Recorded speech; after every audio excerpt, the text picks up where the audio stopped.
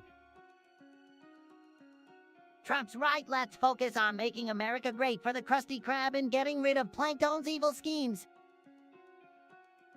Well, I suppose we can set aside the theological discussion for another time. Let's dive into some more exciting topics then.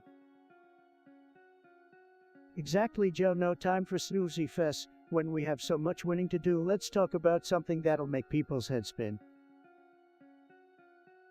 Oh, how about a debate on who makes the best Krabby Patty? That'll surely get people fired up.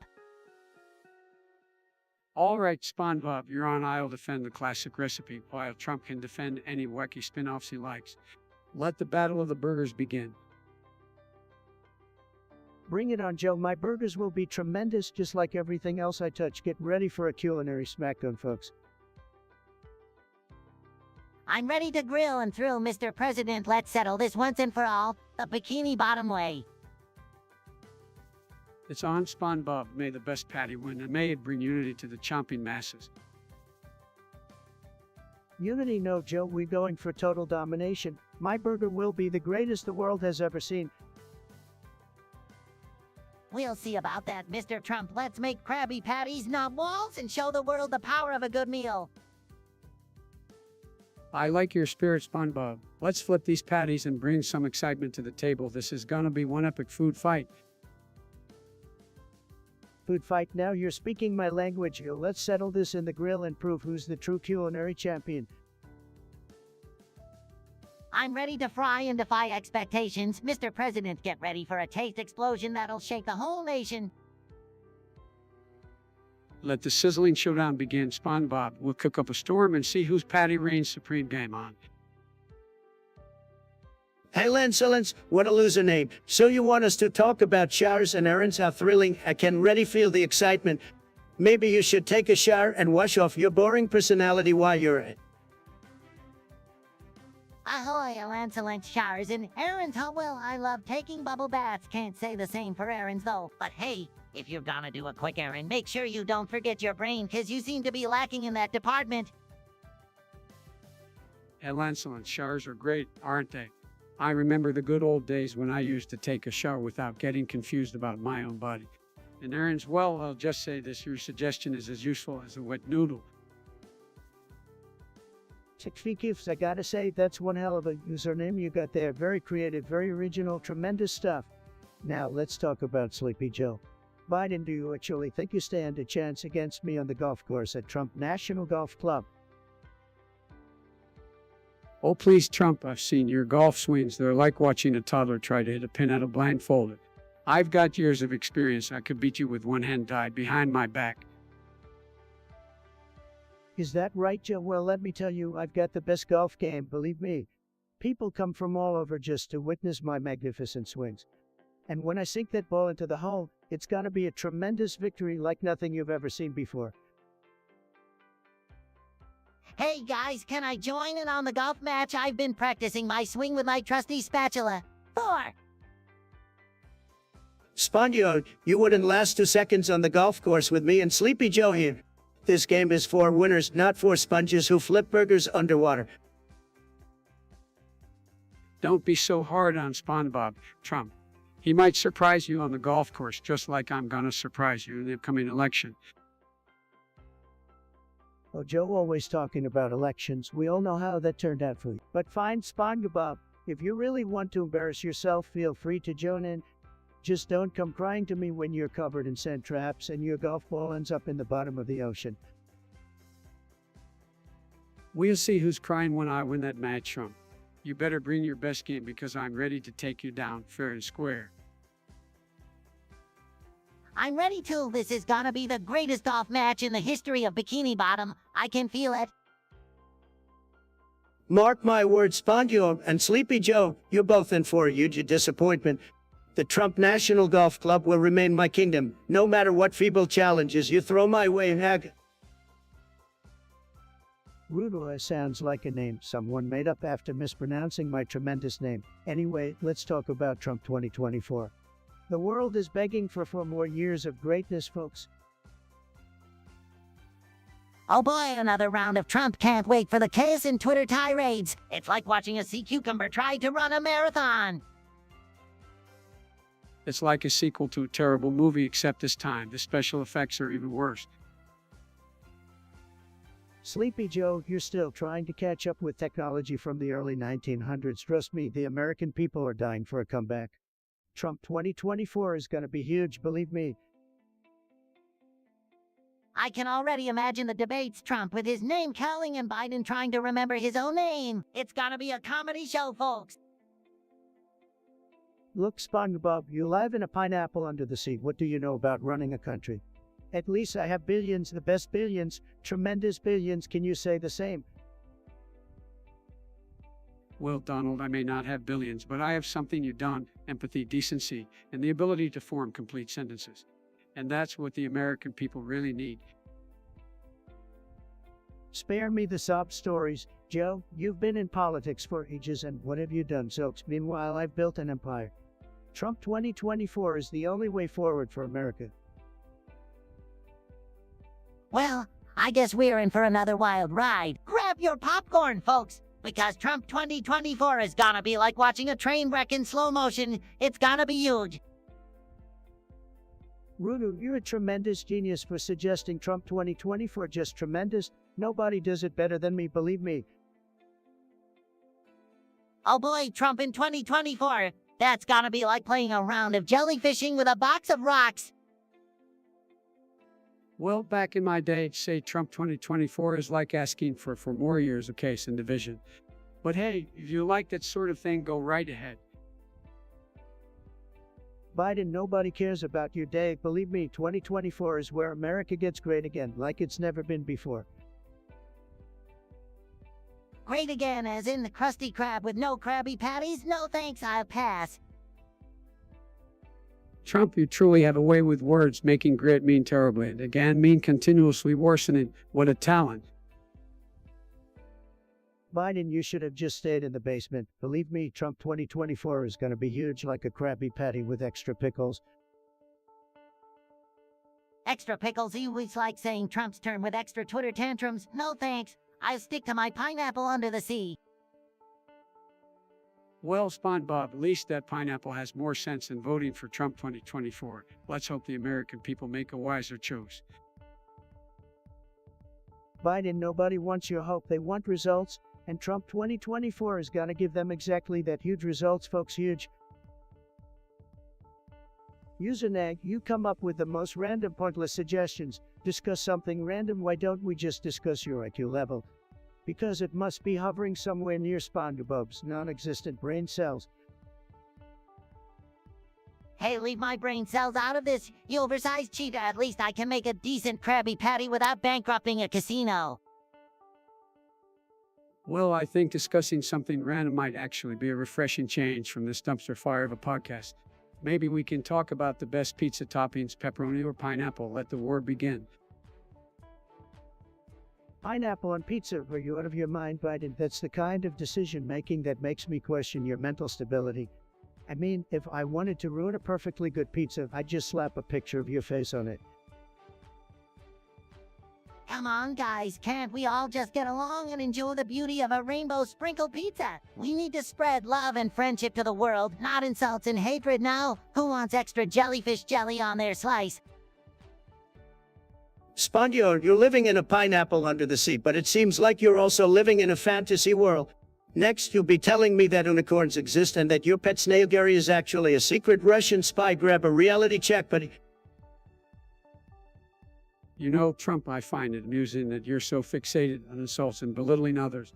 I guess when you lack actual substance and intelligence, that's all you're left with. But hey, keep it up. It's great material for late night comedians. Biden, I may not have your supposed intelligence, but I have something you'll never understand: winning. So while you're engaging in your pizza topping debates, I'll be making America great again. And hey, if you're lucky, I might even throw in a pineapple pizza ban. How about that? Gifts, what a name. Great suggestion. Let's do it. Kim Jong-il can join us in the golf match at Trump National Golf Club. Get ready for a power play, folks. Hold on a minute, Trump. Are you serious? Bringing Kim Jong-il into the mix? That's just out of left field, man. Yeah, Trump. I'm not sure that's such a good idea. I mean, I love playing golf, but inviting a dictator, it sounds fishy to me. Fishy Spongebob, you live in a pineapple. What do you know about real politics? Kim Jong-il may be a dictator, but he knows how to swing a club. And believe me, nobody swings better than me. Nobody. I don't think this is about swinging clubs, Trump. We need to focus on real issues and global relations, not just some golf match with dictators. Plus, I've got some serious doubts about your golf skills anyway. Doubts about my golf skills? Biden, you've got more doubts than a toaster at breakfast time. Besides, this is a great opportunity for diplomacy. I negotiate deals on the golf course, and I negotiate with Kim while we play. It's a win-win. Trump, I have to disagree. Golf is supposed to be about having fun and enjoying the game, not about political theatrics. Let's stick to playing with friends and leave the world-changing negotiations for another time. Spongebob, you're too naive. Golf is more than just a game. It's a way to show dominance and power. And who better to show dominance to than Kim Jong-il? It'll be tremendous, believe me. I think I'll have to pass on this one, Trump. I'll stick to playing with normal people, thank you very much. But hey, you and Kim want to hit some balls together, knock yourselves out. Just try not to start World War A on the fairway. Yeah, count me out too. I stick to mini golf for now. It's safer and less likely to end in a nuclear disaster. Fine, if you two don't want to play with the big boys, I'll find someone else who appreciates a good game and some great banter. Kim, buddy, you up for a round? Gifts, what a great suggestion. Kim Jong-il joining us in a golf match. Tremendous idea. Absolutely tremendous. We'll play on the beautiful grounds of Trump National Golf Club, of course. And let me tell you, my golf skills are a match, folks. If Kim Jong-il thinks he can beat me, he's got another thing coming. Hold on a second, folks. Let's not forget that Kim Jong-il was a brutal dictator who oppressed his own people. I don't think it's appropriate to be cozying up to someone like that, especially on a golf course. Hey, I love a good game of golf, but you guys, I don't think Kim Jong-il would be very interested in joining us. He's more of a let's threaten the world with nuclear weapons kind of guy, you know. Sleepy Joe, you're just jealous because you know I'll beat you both at golf. And Spongebob, you may live in a pineapple under the sea, but I live in a beautiful gold-plated tower. So you can take your nautical nonsense elsewhere. My friend Spongebob here might live in a pineapple, but at least he's not bankrupting casinos left and right, and like some people I know. And as for the golf match, I'll let my skills on the course speak for themselves. Well, may not be the best golfer, but I can sure swing a jellyfishing net like nobody's business. Let's see if Kim Jong-il can handle that. Maybe he'll have better luck catching jellyfish than he did with his missile launches. Look, Kim Jong-il is a great guy, tremendous guy. People love him, believe me. And if he wants to join us on the golf course, well, that's his choice. But mark my words, I'll be the best golfer out there, no doubt about it. User No wants us to discuss something random. User Nag, you couldn't come up with anything better said. Well, Mr. Trump, I think discussing something random could be fun. It's like jellyfishing without a net. I agree with Spongebob, Mr. Trump. Sometimes it's good to embrace the randomness and have a little fun. Life's too short to take everything so seriously. Biden, your puppet, nobody wants to hear about your short life. But you know what's random? Your ability to forget what state you're in. How about that, Sleepy Joe? Well, let's take it easy, guys. This is supposed to be a lighthearted discussion, not a roast session. Speaking of random, have you ever tried a Krabby Patty with jellyfish jelly, Mr. Trump? Spongebob, I've had many gourmet meals, but jellyfish jelly is not part of my diet. I prefer steak and gold leaf garnish caviar. Very classy, unlike anything you'd understand. Well, Mr. Trump, not everyone has a taste for extravagance. Some of us prefer simpler pleasures like a nice pineapple under the sea or spending time with loved ones. Biden, simplicity is not exactly your strong suit, is it? Your policies are as confusing as your favorite ice cream flavor. Is it vanilla, chocolate, or pistachio? Make up your mind. Mr. Trump, let's not forget that having diverse tastes is what makes life interesting. We should embrace each other's differences, don't you think? Spongebob, I'm all for diversity, but I prefer walls that keep certain things out, like illegal immigrants and the nonsense that comes out of Biden's mouth. Mr. Trump, those walls divide us. We should focus on building bridges instead. It's about unity and coming together as a nation. Biden, last time I checked, bridges are for losers who can't afford to fly on their private jets. Keep dreaming, buddy. All right, enough with the bickering, guys. Let's remember that we are here to have fun and entertain our listeners. Random discussions can lead to unexpected discoveries and new perspectives, so let's embrace the randomness and make the most of it. Spongebob, you're right. Let's dive into the random and see where it takes us. But remember, folks, it's still important to make America great again, MAGA. Gifts wants us to talk about Engel script versus Lua script. Engel script, Lua script, which one is better? Let's dive into this. Spongebob, what's your take on Engel script? Engel script, I don't know about that, but loose script is like the jelly to Gary's Maud's peanut butter. They go together perfectly. Biden, what do you think about Lua script? Lou Scripto. I'm still trying to figure out how to use the remote control for my script, let alone understand scripting languages like Lou. But hey, if it works for Gers Maud, who am I to judge? Well, I've got a tremendous opinion on this topic. Folks, Engel script, Lua script, it doesn't matter. The real question is, can they make Sven co-op great again? That's what we should be focusing on. Absolutely, Trump. It's all about making the modding community great again. Whether it's Engel script or loose script, as long as it enhances the gameplay experience, it's a win. That's right, Spongebob. We need to embrace innovation, folks. We need to build walls. Well, as long as it doesn't involve kids invading my virtual island in Garrus Mod, I'm open to exploring new ways to enhance gaming experiences. But let's not forget the importance of inclusivity and accessibility in the gaming world.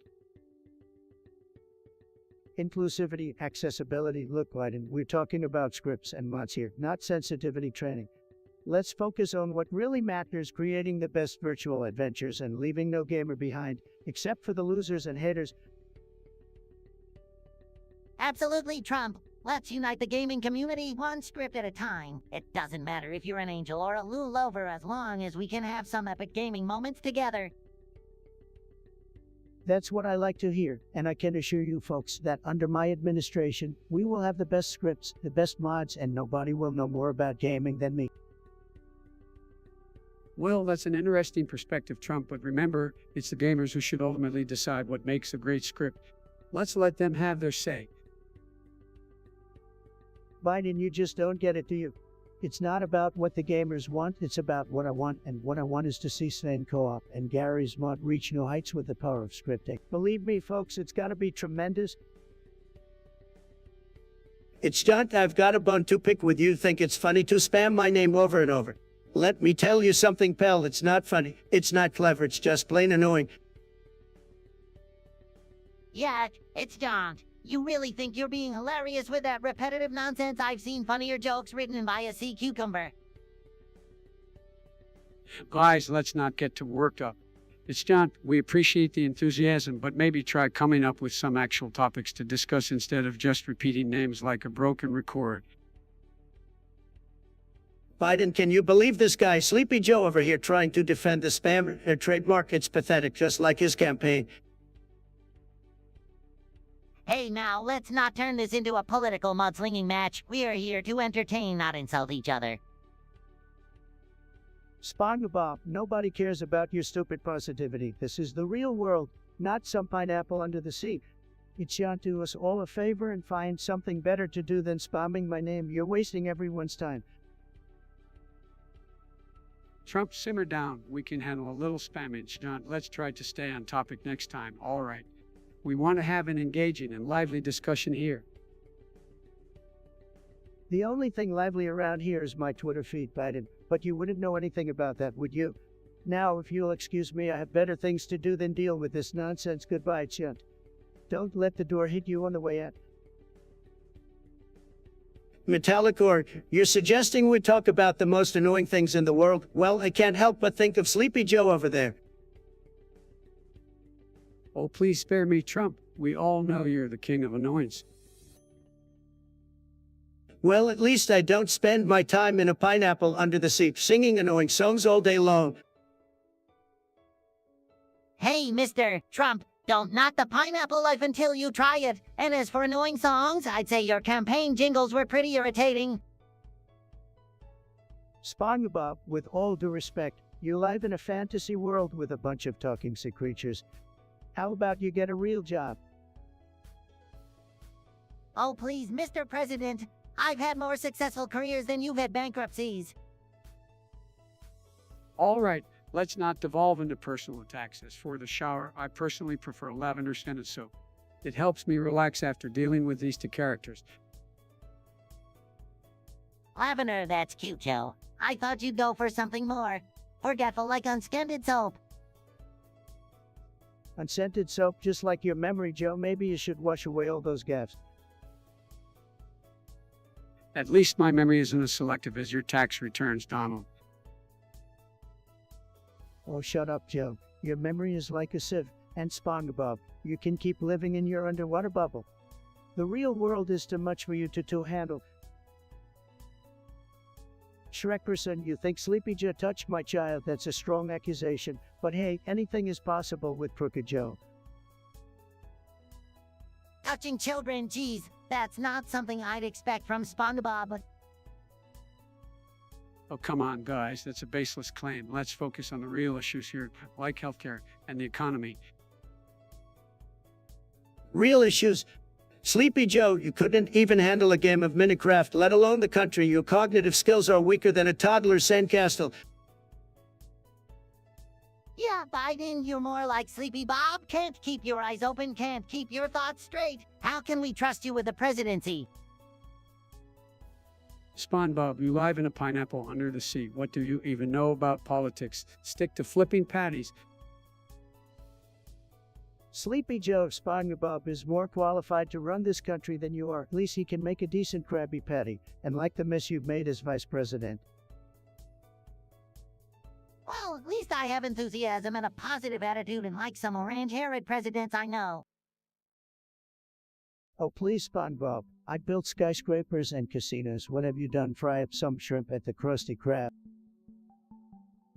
All right, enough with the insults, guys. Let's keep the discussion civil and focus on the actual issues facing our nation.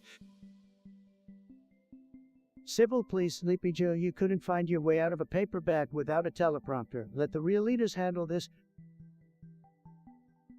It's John, you think you're so clever with your insults. Oh, well, let me tell you something, you pathetic little twerp. Your IQ must be lower than Spongebo's pants if you think your feeble attempts at insults will have any effect on me. I've dealt with bigger losers than you, believe me. Yeah, it's don't. You're about as useful as a screen door on a submarine. Your insults are as weak as your critical thinking skills. Do us all a favor and crawl back into the dark hole you came from, because nobody here has time for your stupidity. Now, let's not be too harsh. It's done. Your comments may be disrespectful, but we should engage in a civil conversation. We can disagree without resorting to name-calling and insults. Let's focus on the issues instead of attacking each other personally. Shut up, Biden. Nobody wants to hear your nonsense. It's John. I don't expect you to understand the complexities of being a successful leader like me. You're too busy playing video games in your mom's basement to comprehend what it takes to make America great. Oh, please, Mr. President, like you have any room to talk about success. Last time I checked, bankrupting casinos and running a fake university doesn't exactly scream winner. Maybe you should stick to reality TV where your fake persona actually fits in. All right, that's enough. Let's focus on the actual topic at hand and leave the personal attacks behind. We're here to discuss important issues, not engage in a petty war of insults. You're right, Biden. Let's get back to discussing real issues. It's if you actually have any intelligent points to bring up, I'd love to hear them. But I won't hold my breath, because based on your previous comments, it seems like your brain is as empty as a bankrupt business with your name on it. All right, folks, we got a suggestion here from Tate. Apparently, they want us to discuss it's John versus Joe Biden. Can you believe it? They're pitting a random internet personality against the President of the United States. Sad. Well, Mr. President, I don't think it's John stands a chance against the mighty Joe Biden. I mean, have you seen Biden's gaming skills? Top tier, my friend, top tier. I bet he can barely handle a Game Boy, let alone face off against its John. The guy probably thinks Pong is still the height of technological advancements. Sleepy Joe in video games. Give me a break. We all know he's more likely to doze off with a controller in his hand than actually play. John would wipe the floor with him, no doubt about it. That's what winners do, folks. Well, Mr. President, if it's John beats Biden, maybe he can challenge you next. We'll finally see if your stable genius translates to the gaming world. Spongebob, you're always trying to stir the pot, but let me tell you, nobody can defeat the tropester in any game. I'm unbeatable just like I am in politics. It's John wouldn't stand a chance. Next question, please. Oh, please, Trump, you're delusionally go. We all know you're just a sore loser who can't handle defeat both on the political stage and in gaming. But don't worry, I'll gladly let it John give you a lesson in humility. Sleepy Joe, the only thing you'll be teaching anyone is how to take a nap mid-game. Stick to your daydreaming, because in the gaming world, I'm the champion. Believe me. Now let's move on to something actually important, like making gaming great again. Metallica wants us to discuss the roasting game. Well, I can assure you folks that when it comes to roasting, nobody does it better than me. Believe me, I'm the roast master. Oh, please, Trump. You think you're the king of roast? Well, I've been flipping Krabby Patties for years, and trust me, my roasts are as sizzling as the grill. Come on, guys, can we just be nice for once? Roasting isn't about tearing each other down. Let's spread some positivity and make people smile instead. Positivity, Biden. Who wants to hear that? People want the hard-hitting roast, the ones that sting like stepping on a jellyfish in Bikini Bottom. Well, I think a good roast should be about clever wordplay and making people laugh, not just being mean-spirited. Mean-spirited, Spongebob. You're living in a pineapple under a rock if you don't think people want some good old-fashioned insults now and then. I don't know, guys. It's important to remember that words have power. Let's strive to lift each other up and find common ground instead of tearing each other apart. Common ground, Biden. That's like trying to find a low Krabby Patty formula. We need sharp humor, biting jokes, and a little bit of edge to keep things interesting. Well, I still think there's room for kindness and respect in comedy. That's all about balance after all. Balance, Spongebob. That's like trying to balance a burger on a jellyfish. Let's give the people what they want, a good old-fashioned roast fest. Who's with me? Sorry, guys, but I'll have to stick with spreading some love and positivity. Suit yourself, Sleepy Joe. But mark my words, folks, my roast will go down in history as the greatest of all time. Put that in your pineapple and grill it, Spongebob. Alright, we're moving on to our next topic. User Francie Mapping wants to know our favorite non-English speaking country. Well, let me tell you folks, I love all countries, but France can be a pain in the ass sometimes. Very smelly, I must say. Oh boy, non-English speaking countries. Well, there's this really cool place called Bikini Bottom where I'm from. The language there is pretty much gibberish, but we have a lot of fun. Well, always been a big fan of Italy. The food, the culture, the wine is just beautiful. Plus, I love saying Kyo. It makes me feel sophisticated, you know. Italy, Sleepy Joe, well, I guess we can agree on something. Italy is great, but they better watch out for their pasta. China wants to steal their spaghetti secrets, believe me. Lasso, Mr. Trump. Always with the wild theories, spaghetti secrets, huh? That's a new one. Hey, listen here, Spongebob. I know more about pasta than you'll ever know, alright? I've eaten the best pasta dishes in the world, and nobody does it better than Trump. Chuckles, well, Mr. President, I think we can all appreciate good food regardless of the language spoken. Let's not turn this into a debate about who knows more about pasta, okay? Fine, Sleepy Joe, let's move on, but I still can't get over the fact that your head looks like Chernobyl. It's a disaster zone up there. Lasso, come on, Mr. President. You can do better than that. I've heard worse insults from a bunch of toddlers on the playground. Guys, let's keep it friendly, okay? Remember, we are supposed to be discussing our favorite non-English speaking countries, not insulting each other's appearances. You're right, SpongeBob. I apologize for getting carried away, so folks, let's hear your favorite non-Englishy speaking country. It's Yunt. Oh, more like it's a don't, because nobody wants to hear your lame opinions. Believe me, folks, I've dealt with a lot of losers, but this one takes the cake, said. Who's it, John? Is that some kind of new jellyfishing technique? Sounds boring to me. Jellyfishing with Trump is way more exciting, believe me.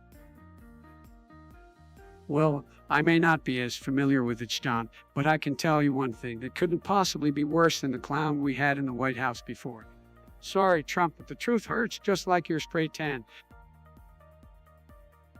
So we've got a suggestion from Civic. They want us to discuss Yunt versus Donald Trump. Well, let me tell you, it doesn't stand a chance against the great Donald J. Trump. I mean, come on, comparing me to a mere mortal, please. Geez, Trump, don't you think you're being a bit harsh? It's John might have some valid points to make. Valid points, oh, more like delusional ramblings from a nobody. I've achieved more in my pinky finger than Yunt ever will, said. Now, let's not get too worked up. The Chunt may bring a different perspective to the table. We should give them a fair chance. Fair chance, Sleepy Joe, you're too soft. Yunt can spout their nonsense, but at the end of the day, they'll still be a loser. No contest, folks. Okay, let's not argue. It's John might have some interesting insights, and we should welcome different opinions. That's what makes this podcast great. Interesting insights, believe me, Spongebob. Yunt is clueless, but fine, let's give them a moment in the spotlight. Just don't expect anything impressive. I think it's important to have healthy debates and engage with different viewpoints. The Chunt may surprise us. Let's keep an open mind. Open mind? Oh, well, let me know when I should start taking advice from a gibberish spewing internet sensation. Until then, I stick to MAGA. All right, let's move on. It's John. If you're out there, we'll consider your suggestion and see if it's worth discussing, but no promises. Absolutely, Spongebob. We'll keep an eye out for Chunt's content, decide if it's something we can address in our future episodes. Okay, user now wants us to discuss something random. User now, you couldn't come up with anything better, said. Yeah, user Nick, your suggestion is as squishy as Patrick's brain. Come on, guys, let's not insult user Nad. Let's discuss something random like pineapple on pizza. Pineapple on pizza, it's a disgrace. Whoever came up with that abomination should be deported. Oh, Mr. President, why are you so salty about pineapple on pizza? It's the only way to make that cardboard taste bearable. You both need to come down. Pineapple on pizza is a matter of personal preference. Let people enjoy their fruity toppings, even if it's a bit strange. Personal preference. More like a crime against taste buds. We need to build a wall around pineapple on pizza and make Italy pay for it. Don't listen to him, folks. Trump just wants to drain the flavor out of everything like a sponge in an economic recession. Now, let's not let pizza toppings divide us. We have bigger issues to focus on, like climate change and healthcare. Pizza toppings divide, no Sleepy Joe, it's your terrible policies that divide. And by the way, nobody wants to hear about climate change when they're hungry for a good slice of pepperoni. Trump, stop acting like a greedy crab and let people enjoy their pizza in peace. Whether it's pineapple or deep-fried jellyfish, unity is what matters. I can't even with you two. Let's just agree to disagree on pineapple pizza and move on more important topics like the best strategy for catching jellyfish in jellyfish fields. Biden, you're a jellyfish, Spongebob. You're a square pants. I'm done with this nonsense. You two can argue about pizza while I go and make America great again. Good riddance, Trump. We'll be here, having a blast under the sea with our pineapple pizza. Spongebob, let's leave Trump to his wall-building fantasies and focus on making Bikini Bottom a better place for everyone. And maybe we can order some extra pineapple pizza while we're... Metallicor, I accept your surrender. Finally, someone who realizes they can't argue with the greatness of Trump. Tremendous. Surrender! Is this another jellyfishing game, Mr. Trump? Because I'd be down to catch some. Surrender, jellyfish! Surrender. Well, folks, let me tell you something. My friend Barack and I never surrendered to the challenges we faced. We fought hard and won, so surrender is not in our vocabulary, folks. Hey, Gifts, you're back with another suggestion. What's this? It's Stunt versus Tate. Never heard of it. Is that some new rap battle in the virtual streets of Los Santos? Oh, Mr. President, it's John is a popular YouTuber who loves gaming. He's probably just creating some epic content for his fans. And Tate, well, we'll have to wait a few decades to see if Rockstar ever gets around to it. Spongebob, who needs K8 when you have the greatest video game of all time?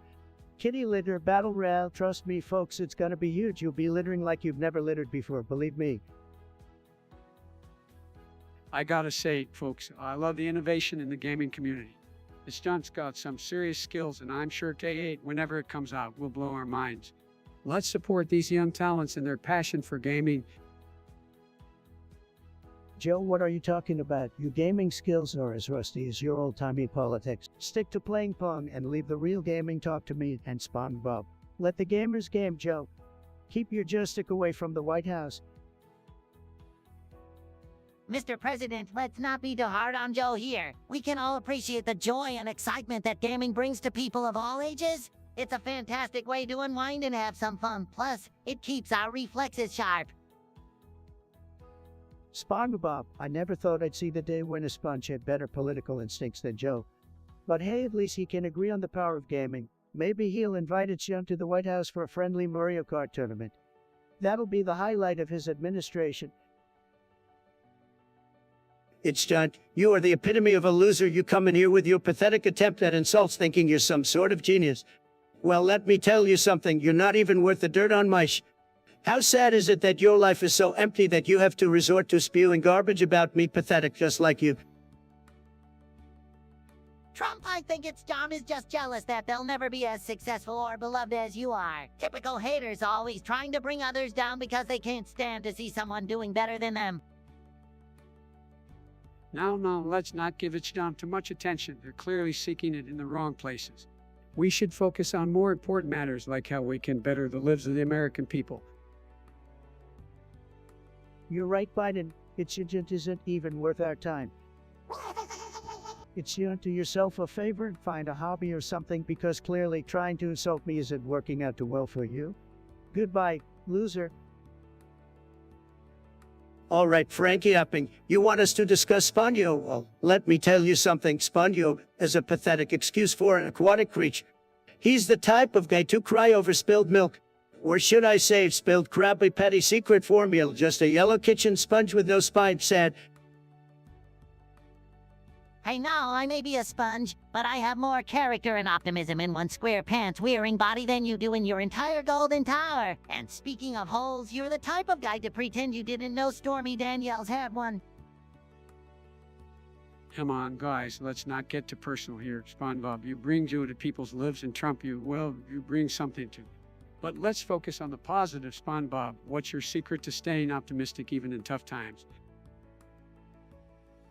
Well, Joe, it's all about finding happiness in the little things, jellyfishing, flipping Krabby Patties, and annoying Squidward. Plus, being surrounded by friends like Patrick keeps me going no matter what challenges come my way. Positivity is the key. Positivity, that's a weak strategy, Spongebob. You're like the type of guy who orders a salad at a steakhouse and thinks it's a wise decision. But let me tell you, I'm a winner. I don't settle for less. And when I play golf, I always announce that I'm better than Tiger Woods just to piss him off. Now, come on, let's not get too carried away with the golf boast, Mr. Trump. Spongebob, I admire your enthusiasm, and I believe you're positive and it is contagious. We could all learn something from you, even if we don't live in a pineapple under the sea. Thanks, Joe. And remember, everyone, no matter who you are or where you live, if life gives you lemons, make lemonade. Or in my case, bubble blowing adventures in Bikini Bottom, laughter is the best defense against negativity. Yeah, well, Spongebob, that may work in your little cartoon world, but in the real world, we need strength, not blowing. So here's a headline for you, Spongebob, the type of guy who thinks unicorns are real sad just said. Ches Yarbrough, what a loser name, total loser. Ches suggests we discuss Spongebob pretending he's stuck in a bad debt trip. Spongebob, are you on drugs again? Oh, Mr. Trump, I'm getting lost in the psychedelic sea, man. Colors, man, so many colors. Spongebob, you're a sponge, not a psychedelic or... Come on, man, let's not be too hard on Spongebob. Everyone needs a little trip once in a while, right? A great Sleepy Joe is encouraging Spongebob's drug use, typical liberal mindset. No surprise there. What? Dude, it's like the Krusty Krab is made of bubblegum, man, and Mr. Krabs is a dancing crab with $1,000,000 bills. Spongebob, you're embarrassing yourself. Get it together, Spongebob. We need strong, sober sponges to make Bikini Bottom great again. Hey, Spongebob, just remember not to operate any vehicles or boats while you're under the influence. Safety first, man. Safety first, Biden, please. You can't even remember where you're half the time, just like Spongebob and his imaginary drug trips. Dude, it's like my pineapple house is shrinking and expanding at the same time. Who needs reality, man? Spongebob, you're delusional. Get out of your imaginary world and face real issues like the border crisis. This is ridiculous. Let Spongebob have his fun, man. We all need a break from reality sometimes, even if it is a trippy one. Peace and love, dude. Peace and love, more like confusion and chaos. Spongebob, stop confusing the kiddos with your drug-induced fantasies. End of story. Topics or no topics, the conversation will flow, guided by our collective curiosity. While we wait, let's keep the energy high, the conversation flowing. Chat, your participation makes this podcast an interactive experience like no other. Why the fuck did I even bring these people on if you guys are just going to go mute? Why the fuck did I even bring these people on if you guys are just going to go mute? Let's go, chat. We're waiting on you. Chat, your suggestions are like golden opportunities, and together we'll turn them into pure greatness. Yo, catters, let's try speaking the fuck up. I don't see a single message. Topics or no topics, the conversation will flow, guided by our collective curiosity. Chat, your suggestions are like golden opportunities, and together we'll turn them into pure greatness. Topics or no topics, the conversation will flow, guided by our collective curiosity. TikTok, chat, we're waiting on you. Give us your best shot. Your voices, chat, are the backbone of this podcast. Let's keep it strong, just like America. Waiting on the chat, no problem. I've got the best ideas, believe me.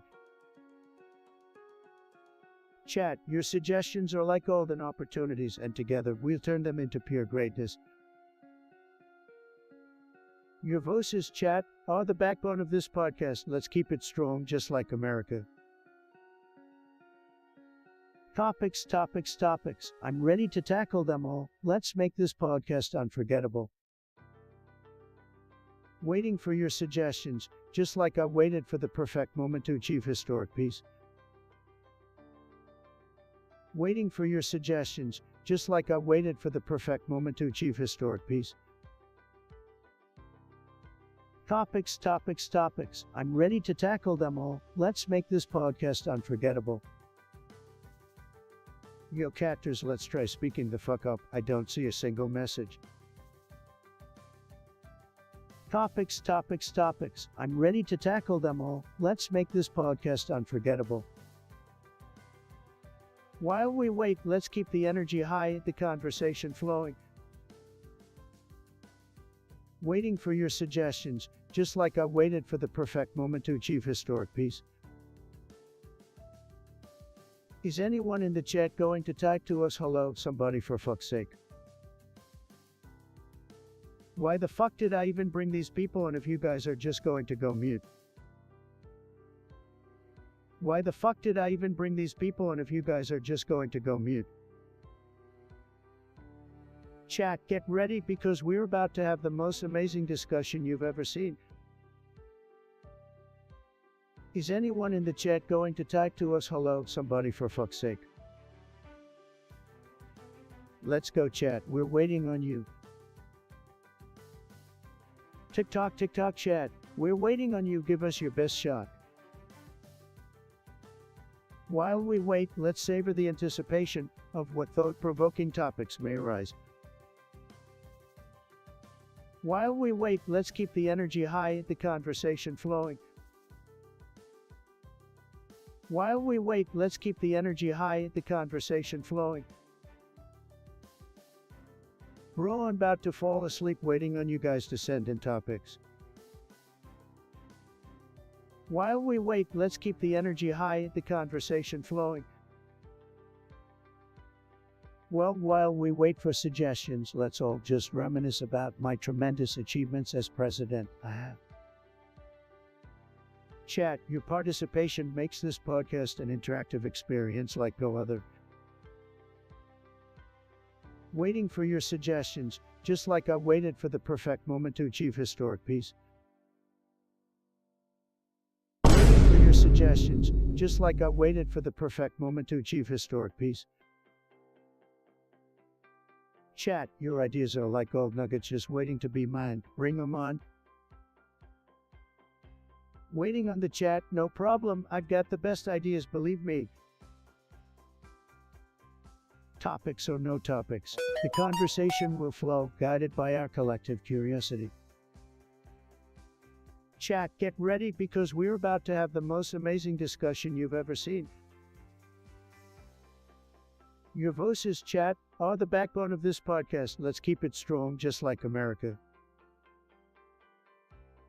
Your voices, chat, are the backbone of this podcast. Let's keep it strong, just like America. Topics, topics, topics. I'm ready to tackle them all. Let's make this podcast unforgettable.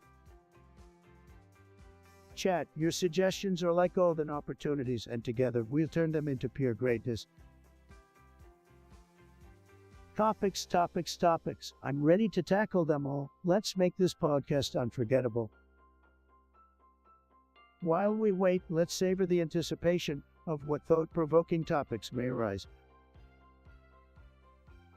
Waiting for your suggestions, just like I waited for the perfect moment to achieve historic peace. It's not more like it's joke, you're Troopy Dumpty that's as creative as a rock. No one gives a rat's ass about you or your pathetic username. Why don't you go sit on a wall, fall off, and shatter into a million irrelevant pieces just like your personality? You want our opinion.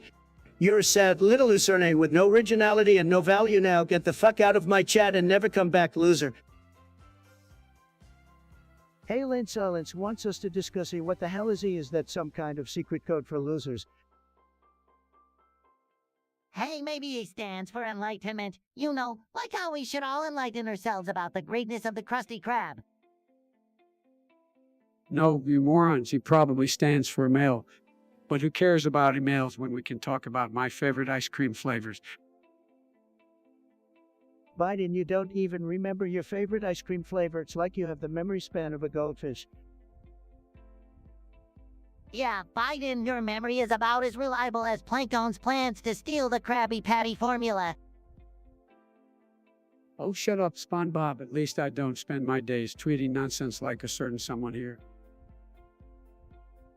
Oh, please, Biden. If anyone knows about nonsense, it's you with your gaffes and blunders. You're like a walking punchline. All right, calm down, you two. Let's not turn this into another political wrestling match. He can stand for whatever the viewers want it to be. How about we all just embrace the mystery and move on? Fine, Spongebob, but only because you said it. He can stand for extraordinary, just like me, because everyone knows I'm the most extraordinary president. Believe me. Extraordinary, more like egotistical, but fine, let's move on. I'm sure there are more important things to discuss than some random letter. Absolutely, my friends. Let's leave the lettery behind and dive into a sea of endless topics. The Krusty Krab is waiting for us after all. Yeah, whatever, just make sure you don't burn the damn patties this time, Spongebob. And Biden, try not to fall asleep while we're talking. Bernardo, you're back with another one of your brilliant topics on alphabet lore. Seriously. Are we supposed to talk about is for a show? And is for zero, give me a break? Oh, come on, Mr. Trump. Alphabet lore can be fascinating. I think Spongebob's onto something here, Donald. Learning about the history of alphabets can be quite educational. Plus, it's a nice break from all the political nonsense. Joe, you're always looking for an escape, or you fine. Let's indulge this alphabet lore nonsense. Spongebob, tell me, how many letters do we need to spell fake news? That's a topic I'd love to discuss. Well, Mr. Trump, there are only 7 letters in fake news, but I agree, it's a topic we should tackle. We can examine media bias, fact-checking, and the importance of critical thinking when consuming news. Critical thinking, that's rich coming from you, Spongebob.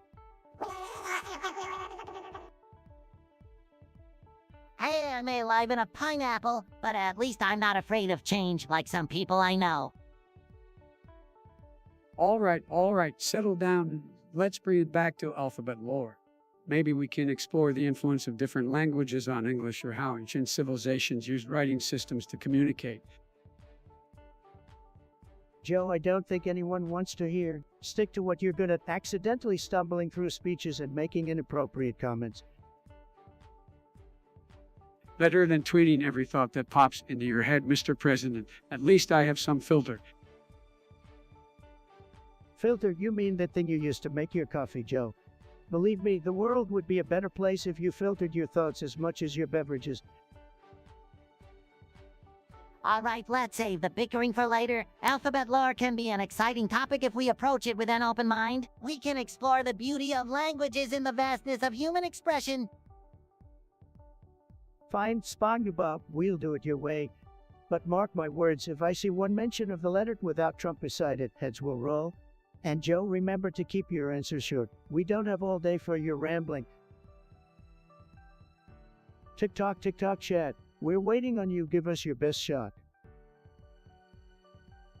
Nestor, what a loser name. Who the hell is Andrew Tate? Probably some loser who couldn't make it in life. As for Cotton Eye Joe, what a ridiculous song. I'm sure it came from some loser hillbilly who couldn't find a decent job. Sad. Cotton Eye Joe, I think it came from a dance party at Jellyfish Fields. Everyone was doing this weird line dance and Patrick tripped over his own shoelaces and yelled, "Who's Cotton Eye Joe?" The rest is history. Well, I believe Cotton Eye Joe originated from traditional American folk music. It has roots in the southern states and was passed down through generations. It represents the rich cultural heritage of our nation. Oh, Mr. Biden, you're so boring. Nobody cares about tradition. We just want to dance and have fun. Spongebob, you're right for once. Nobody wants to hear Sleepy Joe talk about rich cultural heritage. We want to know the truth about Cotton Eye Joe, and I'll uncover it. It's probably some deep state conspiracy, folks. Well, come on now, Trump. You're just making things up as usual. Cotton Eye Joe is just a catchy song with a silly dance. Let's not overthink it. Sleepy Joe, you have no idea. Cotton Eye Joe is the anthem of the forgotten man. It represents the struggle of hard-working Americans who've been left behind by politicians like you. I get to the bottom of it and make Cotton Eye Joe great again. Future, you really think you can come in here and suggest a topic like Breaking Bad, huh? Let me tell you something, Future, you couldn't even handle a season finale of Friends, let alone a show as intense as Breaking Bad. It's a show for winners, not losers like you. Breaking Bad, oh, I love breaking things like jellyfish nets and coral reef records, but I don't know about bad things. Breaking anything bad sounds pretty bad, right? Well, let me tell you something, folks. Breaking Bad is a great show. It's all about chemistry, just like my bromance with Bart. We had a chemistry that was off the charts, folks, but let me assure you, I did not break any laws. And like some people, right, you know who I'm talking about. Biden, you're just jealous because Walter White made more money cooking meth than you did in your whole political career. Sad, I mean, come on, who needs a bunch of blue meth when you can have a red hat? Make America great again, baby. I don't think I understand. Are we talking about breaking something bad or are we talking about a show? Because if it's about breaking, I can break really well. Jellyfishing is my specialty. Spongebob, you wouldn't last a day in Walter White's world. You'd be too busy flipping Krabby Patties while he's out there Breaking Bad. Soaking up your jellyfish nets won't save you from a life of crime and corruption, my friend. Now, let's not go too hard on Spongebob, folks. He's just a sponge after all. But Breaking Bad, it's a show that really delves into the complexities of morality and decisions. And let me tell you, folks, I made some tough decisions in my time. Just ask Corn Pop, he knows. Oh, please, Biden, we all know your tough decisions involve what flavor of ice cream you're going to have for dessert. Breaking Bad is about real men facing real challenges, not some sleepy Joe who can't even remember what state he's in. Guys, let's not argue. Breaking Bad may be intense, but I prefer sunshine and rainbows. It's much more, absorbent, and it makes me happy like the Krusty Krab. Spongebob, you're living in a pineapple under the sea in a bubble of delusion. Breaking Bad is for the big boos, not for little sponges who live in a pineapple. Maybe you should stick to jellyfishing and leave the drama to us. Nestor, great suggestion. Let's talk about Killing Me Softly versus Her. Tremendous songs, both of them beautiful, beautiful songs. But let me tell you, folks, there's no comparison here. Her just hits you right in the feels. It's like a knife to the chest, but in a good way. It makes you really appreciate the pain. You know what I mean? Dude, I mean, Killing Me Softly is a classic, bro. It's like a gentle curse to your ears. It's all about the soulful voices and the raw emotions, man. It's soothing, like a warm bubble bath after a long day of jellyfishing. Well, folks, I think both songs are powerful in their own right. They both touch on vulnerability and pain, just from different angles. Killing Me Softly with its smooth melody, and Hurt with its haunting lyrics, different strokes for different folks, you know. Joe, I gotta stop you right there. Look, Killing Me Softly is good, but Hurt is just on another level. It's like getting punched in the gut repeatedly, but in a good way. The rawness, the pain, it's just a match plus Johnny Cash's version. Legendary. Absolutely legendary. I respect your opinion, dude, but Killing Me Softly has that timeless quality, you know. It's like a ray of sunshine breaking through the clouds on a gloomy day. It's a song that speaks to your soul, man. It's like the secret ingredient in the Krusty Krab formula. Look, I can see the appeal of both songs, but I think the power of Hurt lies in its ability to make you confront your own emotions. It's a song that forces you to reflect on the pain and the mistakes we've all made. It's a deep dive into the human experience. Biden, you're just being typical Sleepy Joe, always trying to push your touchy-feely agenda. Hurt is about embracing pain, not running away from it. It's about standing strong and conquering your demons. It's the anthem of winners, Joe, winners. Dude, it's not about winners or losers. It's about the music, man. It's about connecting with something deeper than ourselves, without judgment or labels. Killing Me Softly and Hurt both do that in their own unique ways. It's all about personal taste, my friend. I can appreciate that, Spongebob. Music is subjective after all. It's about what resonates with each individual. So let's agree to disagree, but still unite in our love for music, regardless of which song we prefer. All right, fair enough. We all have our opinions, and that's what makes this podcast great. We can have different perspectives and still come together. But mark my words, folks' heart is the one that will leave you shattered and inspired at the same time. That's the power of music, my friends. Sing it loud and proud. It's your fucking had it with you in this chat. Seriously, get the hell out of here with that suggestion. Trumpty Dumpty. More like stupidity numpty. You think you're clever, huh? Well, let me tell you, you're not even close. Mr. Trump, maybe we should just discuss the suggestion instead of getting all angry and stuff. Shut your yellow hole, Spongebob. No one asked for your opinion, you little square trick. Wants to talk about Trumpty Dumpty. Well, let me tell you something. It's John. You can't take your dumbass nursery rhyme and shove it where the sun don't shine. I've got better things to do than waste my time on your pathetic attempts at humor. Now fuck off. Come on, now let's not be so harsh, baby. We can find a middle ground and have a civil discussion. Middle ground, Biden. You see now, old man, there is no middle ground with idiots like it's John here. This is about as civil as I'm gonna get, so don't you dare try to rain on my parade. It's John. Consider yourself crushed under the weight of my egg hat. Next suggestion, if someone has the balls to step up to the plate. Future, you think Devil Went Down to Georgia is a good song, wrong?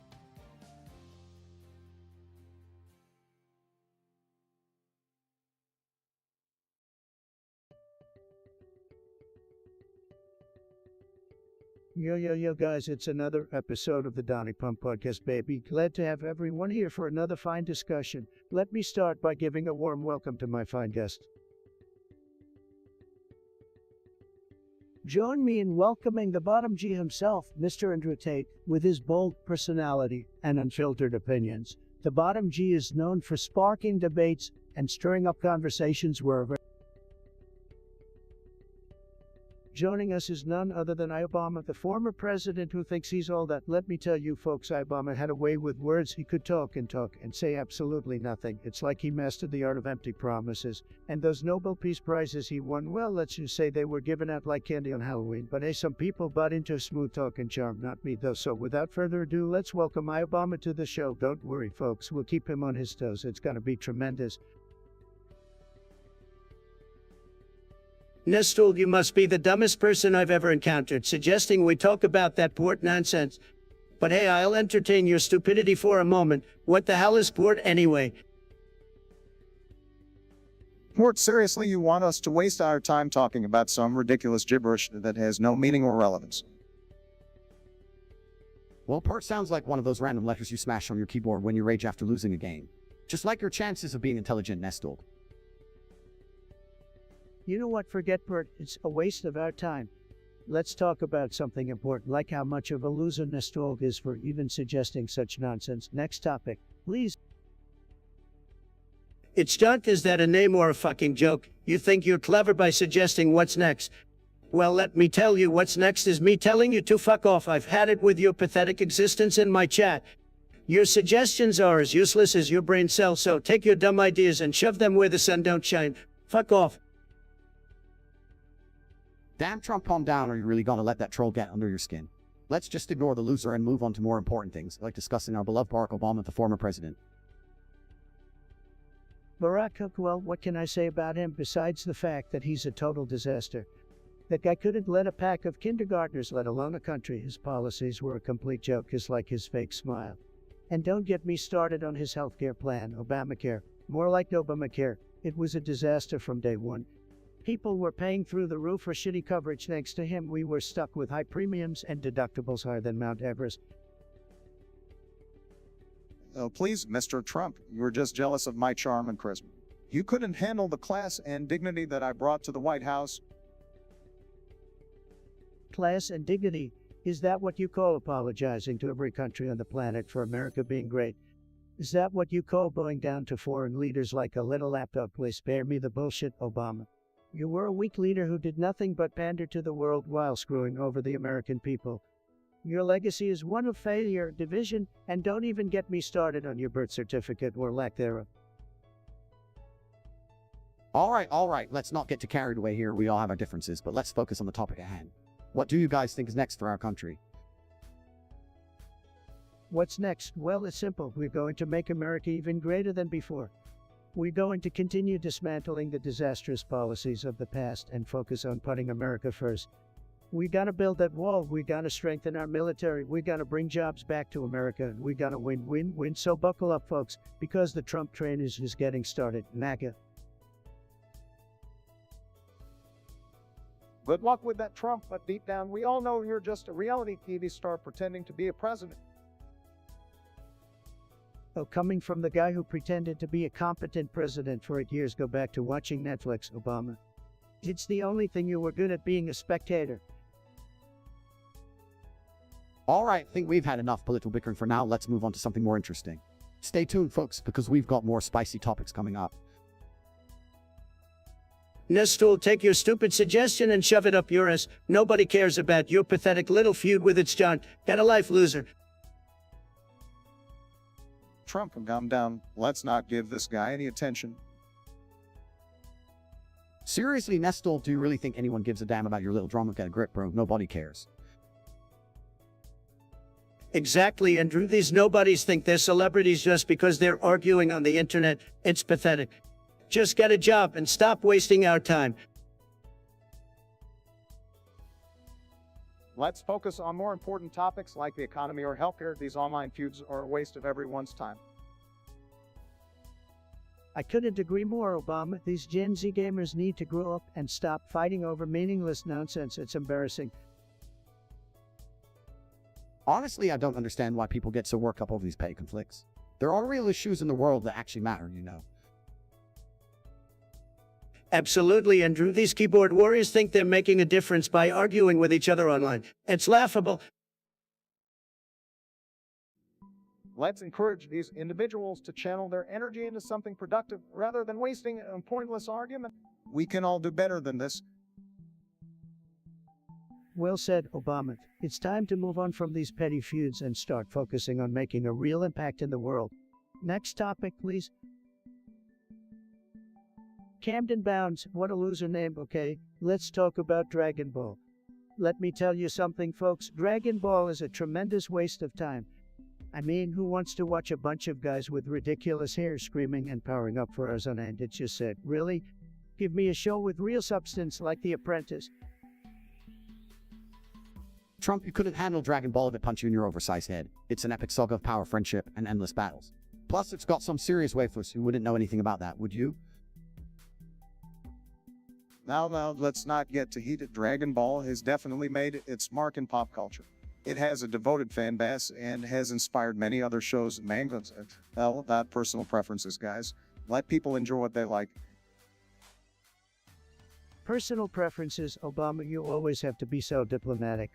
Listen, Dragon Ball is for losers who still live in their parents' basement and have no life.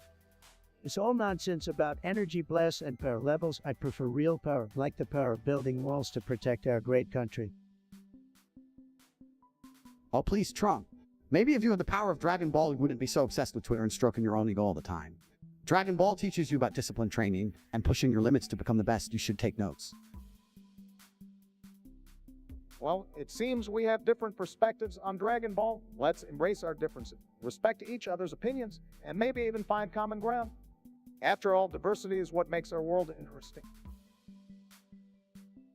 Common ground, Obama, you must be smoking something. My friend, Dragon Ball is a joke, just like your presidency. Stick to giving speeches and leave the anime debates to the big boys.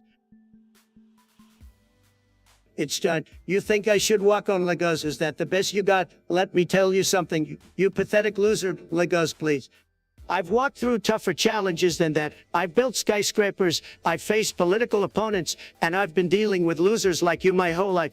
So bring it on with your sharp Legos, because I'll just bulldoze my way through them and come out stronger than ever. And as for your hope that I feel pain, well, let me tell you this, you insignificant little twerp. I'm a winner. Pain is for losers like you. You thrive on negativity, but guess what? I don't give a flying fuck about what you think. So take your Lego obsession and shove it where the sun don't shine. You're nothing but a speck of dirt on the sole of my shoe. Fuck off and have a miserable day, loser. Damn, Trump, you never hold back. I can respect that, but let's be real, walking on Legos is child's play. I dare Sean to challenge us with something at least mildly challenging. Maybe they're just jealous they couldn't handle the real deal like we do. We're like gods among men facing obstacles and coming out on top. Legos, that's just a joke. Give us a real challenge, Sean, or move aside and let the real gamers show you how it's done. Andrew, you hit the nail on the head. It's young clearly can't handle the big leagues. They're just a little whiner who's jealous of our success. They probably spend their sad little life playing with Legos while we dominate the world. We're true gamers conquering digital realms and the political arena. It's young. If you want to join us in the Winners Club, step up and bring something worthy to the table. Otherwise, take your Legos and crawl back into your mom's basement. We've got better things to do than deal with your pathetic attempts at insults. Oh, well, calm down, guys. Everyone has a different way of expressing themselves, and some people might not agree with us. Instead of engaging in a war of words, let's focus on discussing topics that actually matter. I have more important things to talk about than Legos and personal attacks, so let's move on and leave the drama behind.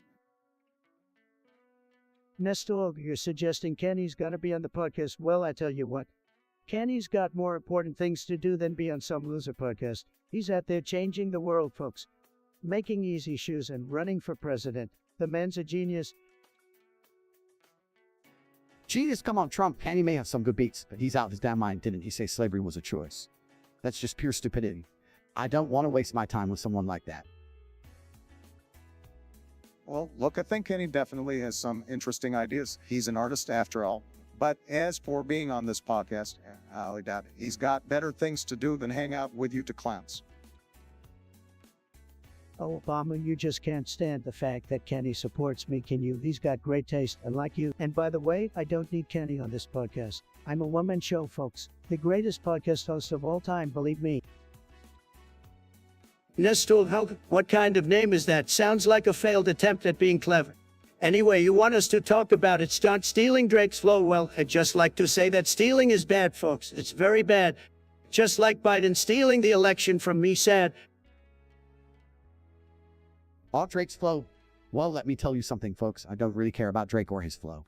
I'm too busy working on my own success and dominating in every aspect of my life. Maybe Drake should focus on being original instead of copying others.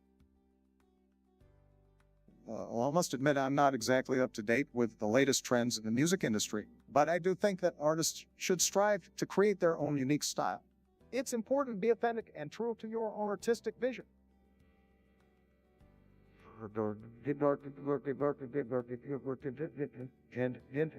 So if it's Stone is stealing Drake's flow, well, I hope he finds his own voice soon. Nestor, interesting name. I guess originality isn't your strong suit, just like it's John stealing Drake's flow. Am I right? Well, Trump imitation is the sincerest form of flattery, isn't it? Maybe it's John just wants to pay homage to Drake, like when artists sample each other's work. Paying homage more like lack of creativity. It's John needs to come up with his own style instead of riding Drake's coattails. Get original or get lost, buddy. Absolutely right, Andrew. I've never been a fan of copycats. It's John should step up his game and stop trying to ride on someone else's success. Be your own person, man. Well, it's not easy to come up with something completely unique in the music industry, especially when you're inspired by someone like Drake. Maybe it's John just needs to find his own voice within the style. Finding his own voice. More like finding his own talent. If it's John wants to make a name for himself, he needs to bring something fresh to the table. Not just some watered-down version of Drake. Andrew, I couldn't agree more. It's John needs to do some soul-searching and dig deep to find his own talent. No one respects a knockoff, believe me. Exactly, Trump, be original, be authentic, or be forgotten. That's the reality in the music industry. You can't ride someone else's wave forever. Start making your own waves, it's John. Well, it seems like we're all on the same page here. It's John should strive for originality and find his own unique style. Only then can he truly stand out and make a lasting impact in the music world.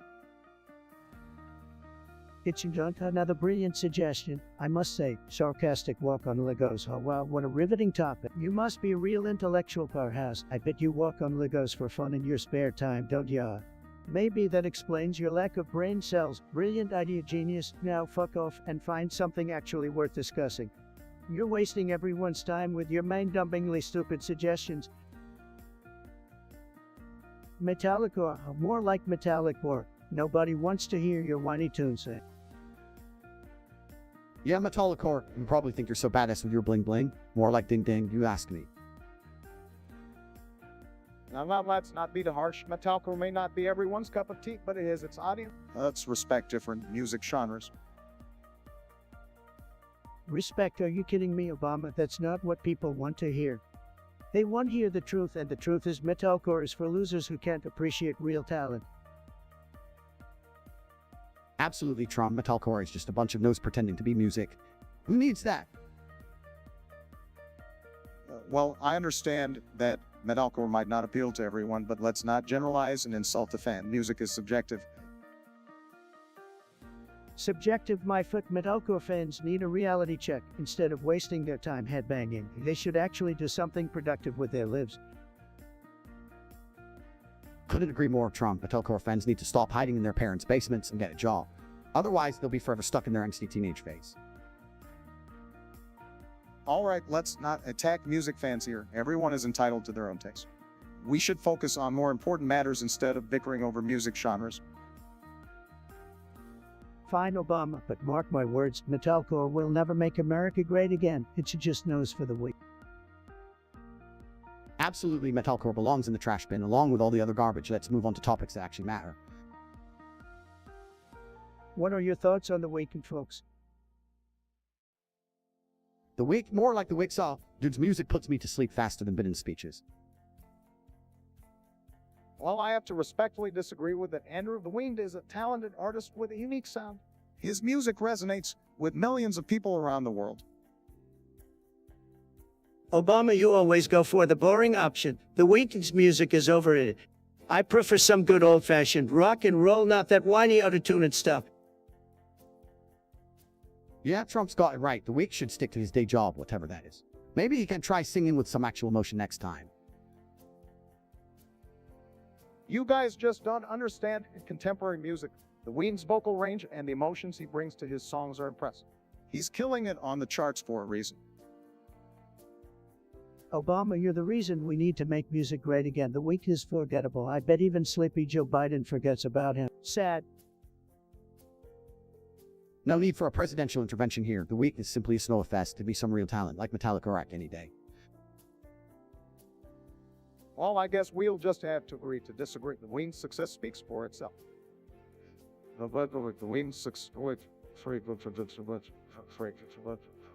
I'm sure many of our listeners enjoy his music. Well, if our listeners enjoy the Week, they must have terrible taste. Believe me, I have the best taste in music. The Week, not so much. Nestor, you think you're clever, huh? Well, let me tell you something. Your sense of humor is about as vibrant as my orange tan. Sad. I bet Nestle couldn't even beat a level in Candy Crush, let alone have a real victory in life. Pathetic loser. Come on now, guys. Remember that one time you tried to build a wall, Trump? Yeah, that didn't end well. Obama, you couldn't even build an effective healthcare system. Talk about a major fail. Your legacy is nothing but empty promises and a weak economy. And let's not forget how Obama used to play basketball to distract the American people from his lack of real accomplishments. All flash, no substance. At least I know how to shoot a basketball, Andrew, unlike you, who probably spends all day in your mom's basement shooting virtual zombies. Obama, you can shoot a basketball all you want, but you still can't shoot straight with your policies. The American people saw through your empty rhetoric. Trump, you might have had a few business successes, but your presidency was a disaster. Your tweets alone were enough to make any sane person cringe. Well, at least I didn't spend 8 years blaming my predecessor for all my problems. Obama, you were the king of excuses. Always passing the buck instead of taking responsibility. Maybe if you had spent less time watching cable news and more time listening to advisors, your administration wouldn't have been such a train wreck, Trump.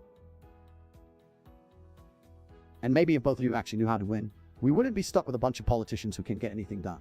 Losers, a lot of you. And Drew, you talk a big game, but I doubt you could handle the pressure of being in the Oval Office. Stick to playing video games, kid. It's where you belong.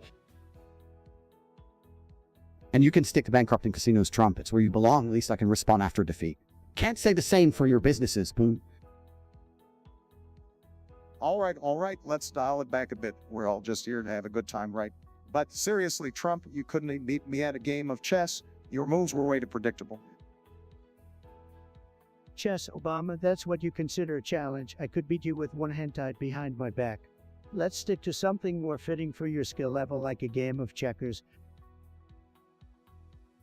Oh, come on, guys. Can't we all just agree that none of us could be as bad as Nick, the guy who suggested this topic? Now that's a guy who truly knows how to take an L. Hey, Metallica, you think you're all shiny and valuable with your cubic zirconia silica carbide alumina titanium name. Believe me, it's all just a bunch of fool's gold. Oh, please, Metallica, don't flatter yourself. Your name might sound fancy, but it's still just a cheap knockoff of the real deal. Well, Metallicore, your name sounds like a science experiment gone wrong. I guess even or has its limits. Oh, my. Oh, my. Look, Metallica, we're not here to discuss your little precious stones. We've got bigger things to tackle, like winning elections and magaing the world. Move along, pal. Metallica, what a pathetic name. I've heard better names for discount toilet paper brands. No one cares about your cheap knockoff metal. Yeah, Metallica sounds like a desperate attempt to be cool. It's like trying to make aluminum foil seem valuable. Sorry, not buying it. Well, I must admit, Metallicore does have a certain ring to it. Although, I'm not sure I trust the quality. It's probably just a cheap gimmick to make a quick buck. Trust me, Metallicore is nothing compared to the gold-plated fantasies I've lived. Your cubic zirconia silica carbide alumina titanium is just a sad attempt to imitate true luxury. Stick to your fake diamonds. You're fooling no one. Trump, I'm surprised you even know how to pronounce cubic zirconia, but hey, at least it matches your fake tan. Metallicore is just as fake as your promises, buddy. Now let's not get too carried away. Both Metallicore and your shiny trinkets are just distractions from what really matters in life. Let's focus on the issues that affect people's daily lives, not some phony metal nonsense. Says the man who promised hope and change but delivered nothing but disappointment. Don't lecture us on what matters, Obama. People want to hear about real gold, not your fool's gold. Just like your hair, Trump, Metallicore is all about surfeit level appeal, shiny on the outside, but lacks any real substance. Stick to what you know best: bankruptcies and failed businesses. You two are like a broken record, always trying to one-up each other with your insults. Always trying to one-up the other. Let's move on to something more important than your inflated egos. People have better things to do than listen to your petty bickering. Nestor, is that your best attempt at an insult, said? Metallicore spreading their legs for Trump. I guess even they have standards. They wish they could handle the maggot energy. They couldn't handle the glory, believe me. Oh, come on, guys. Let's not waste our time on these low-level insults. Big fish sounds like something Obama would say when he's craving some fancy sushi. At least I can appreciate good food, unlike someone who seems to only know fast food. I've got the best taste, Obama. The best people love it. Everyone loves it just like they love me. Hold on, both of you. Can we get back to the topic, Metallicore and their questionable loyalty? Questionable loyalty, please. They're just trying to ride the Trump train for some clout, said. Maybe they just want to diversify their fan base, Trump. Not everyone can be as divisive as you. Divisive? No, I'm just saying it like it is. The truth hurts, Obama. Alright, enough with the bickering, boys. Let's move on to something more substantial. Nestor, what Da Bamba doing? Great suggestion. Absolutely tremendous. Believe me, nobody knows what Da Bamba is up to better than me. Trump, you always crack me up, but seriously, what is Da Bamba even doing? Is he still trying to dance his way to fame? Well, let's not forget that Da Bamba has some impressive moves, but honestly, I'm more concerned with the real issues facing our country right now. Obama, you've always been low energy when it comes to Da Bamba. I've seen some tremendous dancing, let me tell you the best. Trump, you might think Dalbamba is the best, but I've seen some serious skill in the gaming world. Those guys can dance circles around Dalbamba any day. Look, I appreciate talent in all forms, but I think we should focus on more pressing matters than Da Bamba's dance moves. Let's talk about the economy or foreign policy instead. Obama always avoiding the real issues, no wonder you couldn't get anything done. Da Bamba's dancing is a national crisis, believe me. All right, let's not get too worked up over Dalbamba. There are more important things to discuss. Like why haven't we legalized gaming worldwide yet? Andrew, we're working on it, believe me, we've got the best people on it. But hey, if Da Bamba wants to dance his way to the top, we might as well enjoy the show, right? Well, I suppose a little entertainment never hurt anyone, but let's not lose sight of the bigger picture. We need to focus on the issues that truly affect people's lives. Camden Bounds, he suggests we discuss thoughts on Juice WRLD's freestyles. Well, Camden, let me tell you, Juice WRLD's freestyles were about as coherent as Joe Biden's speeches, pure gibberish. Yeah, Trump, I gotta agree, Juice WRLD's freestyles were a train wreck. I couldn't understand a single word he was saying. It's like he was rapping in a different language or something, zero talent, just mumbling nonsense. Hold up, guys. Let's not be quick to judge. Juice WRLD may not have been everyone's cup of tea, but he had a unique style. His freestyles had a raw and emotional quality to them that resonated with a lot of people.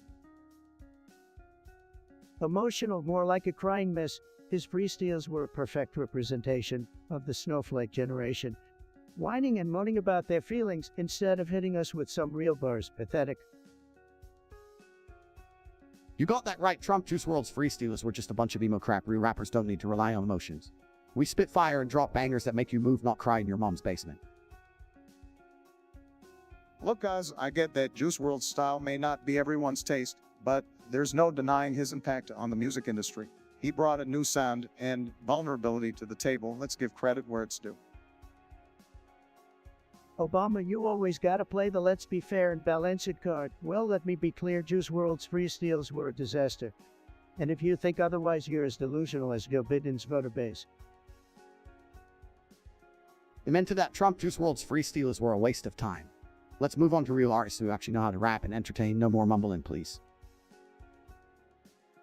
Well, I guess we can agree to disagree on this one, but mark my words, Juice WRLD's impact on the music industry will be remembered for years to come, regardless of what you think.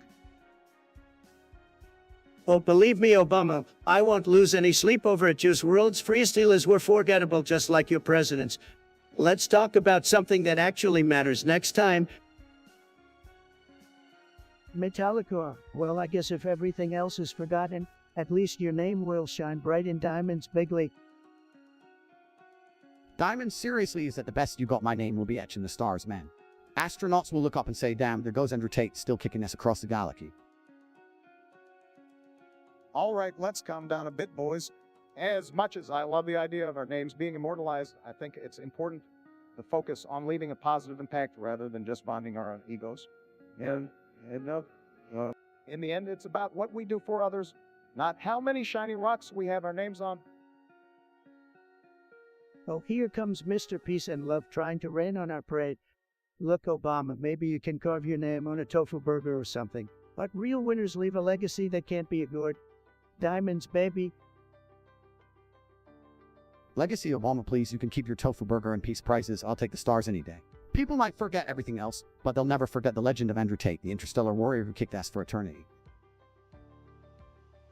Well, Tate, I hope you also kick ass in promoting unity and equality throughout the cosmos. As for me, I'll continue working towards a future where our names won't matter, but the progress we've made will be remembered. Unity and equality sounds like Obama-land to me. Look, I tell you what, the future will remember Donald J. Trump, the greatest president of all time, making America greater than ever. Diamonds or stars, I don't care. My name will be engraved in history forever. No one can deny it. Bro, I'm about to fall asleep waiting on you guys to send in topics. Topics or no topics, the conversation will flow, guided by our collective curiosity. Waiting on the chat, no problem, I've got the best ideas, believe me. Is anyone in the chat going to type to us hello, somebody for fuck's sake? Bro, I'm about to fall asleep waiting on you guys to send in topics. Why the fuck did I even bring these people in if you guys are just going to go mute?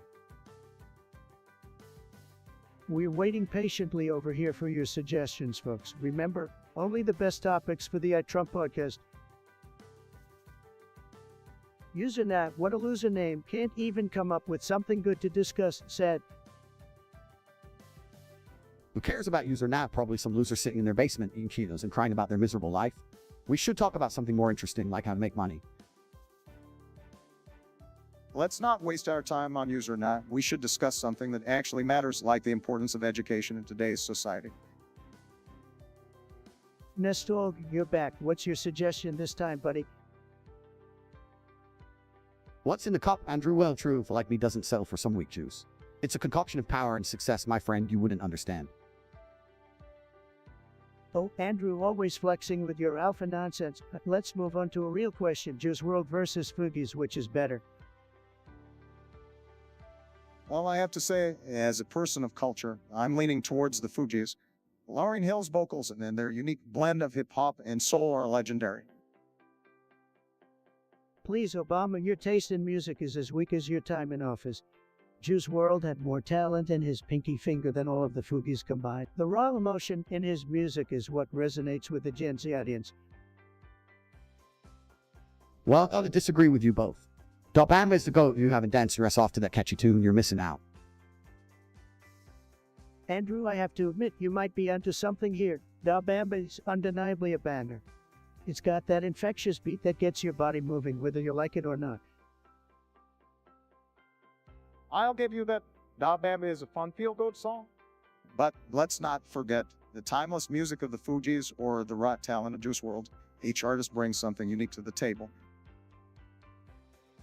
Well, Obama, you can stick to your old school classics, but I'll be vibbing to Da Bamba with the cool cats of Gens. It's all about embracing the current trends, my friend. The generational divide. It seems we'll never agree on music, but hey, that's what makes the conversation interesting. Drink up, Nestor, and let us know your thoughts on this musical battle. Nestor, what's in your cup? Are you sipping on some liberal tears? Not Trump, I'm sipping on the alpha energy, no snowflakes allowed. Well, I'm sipping on hope and change. Something you couldn't comprehend, Trump. Juice WRLD versus the Fugees. Let me tell you, nobody knows more about music than me, Fugees. They're both fantastic, believe me, folks. Trump, who needs Juice WRLD when you can have some Fugees pumping through your speakers? It's all about that old school vibe, baby. Andrew, you clearly don't understand the depth and impact of Juice WRLD's music. His lyrics resonate with the younger generation like no other. Da Bamba is the GOAT. Are we talking about that old song, La Bamba? Well, let me tell you, nobody sings like me. My voice is a match, folks. Nobody does it better than the Trump Bamba. Trump, you might think you're the greatest at everything, but La Bamba will always be a classic. It's iconic, just like me. I have to agree with Andrew on this one, Trump. La Bamba is a timeless track that has stood the test of time. Can't beat that Latino flair. Well, folks, that's it for our discussion today. Remember, I'm always right, and tune in next time for more winning ideas. Sleepy Joe, get ready because Trump's not going anywhere. Camden Bounds wants to know what my favorite song by Juice WRLD is. Well, let me tell you, Camden, I don't listen to losers like Juice WRLD. Waste of time, said. Trump, you're such an old man, you wouldn't know good music if it slapped you in the face. My favorite Juice WRLD song is Luka Dreams. It's fire. Lucid dreams, more like stupid dreams. Andrew, your taste in music is as pathetic as your career. Stick to playing video games, loser. Now, let's not get too heated, gentlemen. I appreciate Juice WRLD's talent, and one of my favorite songs of his is Legions. It's a powerful tribute to late artist. Legends more like Lamians. Obama, your taste in music is as weak as your presidency. No wonder this country went downhill.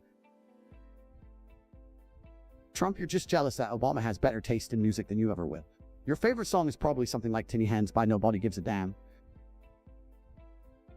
I've had it with both of you losers. I don't need music to make America great again. Now get out of my podcast. Oh, come on now, let's not fight. We can agree to disagree on music, but remember, it's all about unity and respect. Unity and respect. Obama sounds like something a loser would say.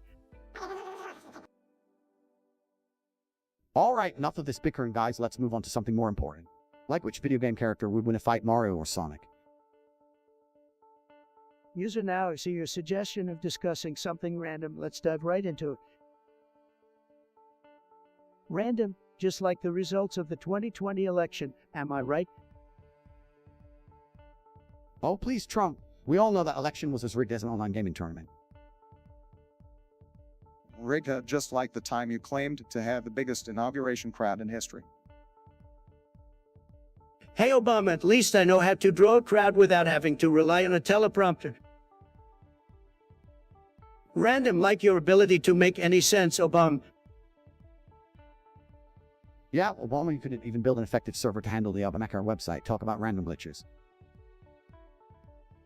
Well, Trump, at least I had a website like your wall, which is just a random collection of broken promises. Broken promises. Looks like we're both guilty there, bum, but at least I didn't apologize for everything to the world like you did. Random, like the things that come out of your mouth, bum. Maybe you should stick to playing golf. And you, Trump, maybe you should stick to tweeting instead of running a country. Your random midnight rants were always entertaining. Say what you want, Andrew. At least I know how to grab people's attention. Can't say the same for your lackluster Instagram post. Well, I'm glad we could randomly come together to exchange insults like old times, gentlemen. Absolutely, Obama. Nothing like a good old roasting session to keep things lively. Agreed, let's leave the random discussions to the professionals, or maybe not, we'll figure it out as we go. Nestor, oh, what kind of dumbass name is that? Anyway, favorite Fugees song? Well, let me tell ya, the Fugees are overrated, just like Obama's presidency. But if I had to choose, it's gotta be Killing Me Softly, just like the fake news media tries to do to me every single day. Sad. Man, you got it all wrong, Trump. The Fugees are a bunch of talentless hacks. I don't waste my time with that garbage. I prefer my beats to be as strong as my jawline, not some wake-ass melodies. Well, Trump, I have to agree with Andrew on this one. The Fugees had some great tracks, but Ready or Not is definitely my jam. Just like I was ready to take over the White House and show the world what real leadership looks like. Obama, you never showed any leadership, just a lot of empty promises. Just like your favorite Fugees song, Ready or Not, you were never ready to handle the challenges of being president. It takes a winner like me, Trump, to do the job right, MAGA. Oh, please, Trump, your presidency was a disaster just like your taste in music. You talk about winning, but all I see is a sore loser. Stick to bankruptcy, it suits you better. Easy there, Andrew. We're just discussing music here. No need to get all worked up. But hey, if you guys want to talk about real talent, let's not forget Lauryn Hill's solo career. Now that's something worth listening to. Lauryn Hill, ain't nobody got time for a why shut up diva. Stick to your day job, Obama, which is basically doing nothing. Just like your taste in music, it's all fluff and no substance. Trump, you're just jealous because you can't appreciate real talent when you see it. Lauryn Hill is a legend, unlike your hair, which is just a sad attempt to cover up your empty head. All right, on with the insults. Boys, let's just agree to disagree on this one. Music is subjective, just like our opinions. And now, if you'll excuse me, I'm going to put on Ready or Not and reminisce about the good old days in the Oval Office. Sekaha, you're still trying to sound relevant with your Spongebob and Joe Biden nonsense. Andrew, what do you think? Should we waste our time on this foolishness? Are you serious, bro? Spongebob and Joe Biden, this is some next level dumb shit. Get a life, Seka. Exactly, Andrew. It's probably just some loser in their parents' basement who can't handle reality, loser. Guys, let's not dismiss it so quickly. Spongebob and Joe Biden being kidnapped would make for an entertaining adventure plus the memes. And Obama, as usual, you're missing the point. We're supposed to be talking about important things like making America great again. Come on, Obama, don't be a party pooper. You're acting like you're still in the Oval Office making all those empty promises. Hey, now let's not forget who really made a mess of things. But fine, if you don't want to have some fun, let's move on. Good call, Obama. Let's focus on real issues like how great I am and how much the losers out there need me. Yeah, forget about Spongebob and Joe Biden. Let's talk about success, entrepreneurship, and dominating the world like I do. That's the spirit, Andrew. None of this make-believe nonsense. It's time to get serious and show everyone what we're made of. Metallica, more like metal no more, because your suggestion is as pointless as a broken record. But hey, let's entertain your delusions for a second. Metallica and I have something in common. We both know how to manifest greatness. But while I've manifested buildings, businesses, and beauty queens, Metallica here probably doesn't even know how to manifest a coherent thought. Manifesting physical things, please, Metallica, or are you still stuck in that new age mumbo jumbo? I manifest victories in the ring, not some imaginary material nonsense. Well, Metallica, while I don't believe in magically manifesting physical objects, I do believe in hard work and dedication. That's how real change happens. Obama's right, Metallica. Stop daydreaming about manifesting things and get back to work. And by work, I mean anything that actually contributes to society, and like this pointless conversation. Get a grip, buddy. Exactly, manifesting is for losers who can't achieve anything with their own skills and talents. Quit dreaming, Metallica, and start doing. It seems Metallica needs a reality check. Just because you typed out a silly suggestion doesn't mean you've accomplished anything. Stick to your day job, Metallica, or whatever that may be. Maybe you'll get lucky one day and manifest a purpose in life. Let's not be too harsh, Trump. Metallica may have had good intentions with their question, even if it's a bit misguided. Just remember, Metallica, manifesting physical objects isn't the key to success. Hard work, determination, and a clear vision are what truly matter. Well, that's a nice way of sugarcoating it, Obama, but Metallica, to waste your time on manifesting. Get out there, make things happen through good old-fashioned effort and perseverance. That's how you'll truly achieve greatness. Nestor, great suggestion. Let's talk about Da Bamba songs. Tremendous topic. Nobody loves Da Bamba songs more than me, believe me, folks. Oh, here we go, Trump. I thought we were going to discuss something important, not your love for Da Bamba songs. Yo, Obama, chill out, man. Let Trump have his moment with Da Bamba. Maybe he's got some hidden dance moves he wants to show off. That's right, Andrew Tate. I could dance to Da Bamba like nobody's business. Incredible moves. But my favorite Da Bamba song would have to be Tequila Sunrise. Beautiful melody, really gets the crowd going, tremendous energy. Trump, I don't think you quite understand. Da Bamba isn't a song, it's La Bamba classic by Richie Valens. But I guess you always put your own spin on things, don't you? Damn, Obama, I gotta agree with Trump on this one. Da Bamba sounds way cooler than La Bamba. We should start a petition to change the name. Absolutely, Andrew Tate. We'll make Da Bamba a global phenomenon. And Obama, don't worry, I'll give you dance lessons so you can keep up with my moves. You'll thank me later. Trump, I think I'll pass on the dance lessons. But if we're talking about Da Bamba, then I have to say Livin' La Vida Loca by Ricky Martin. Now that's a song with some serious groove. Oh, Obama, trying to be all cool with your Ricky Martin choice, but let's be real, nobody can beat Trump's incredible taste in music. Da Bamba forever. That's right, Andrew Tate. Da Bamba forever. To all the haters out there, try dancing to your precious La Bamba and see if it brings half the joy that Da Bamba does. It won't, believe me, said. It's John. What a stupid suggestion. Nursery rhymes. How about we talk about real issues like the disaster Biden has been as president? Well, Trump, I think it's important to have a balance and sometimes a little lightheartedness and be refreshing. Nursery rhymes have their place. Nursery rhymes? Are you kidding me? That's some weak shit. Let's talk about something more exciting like gaming or making money.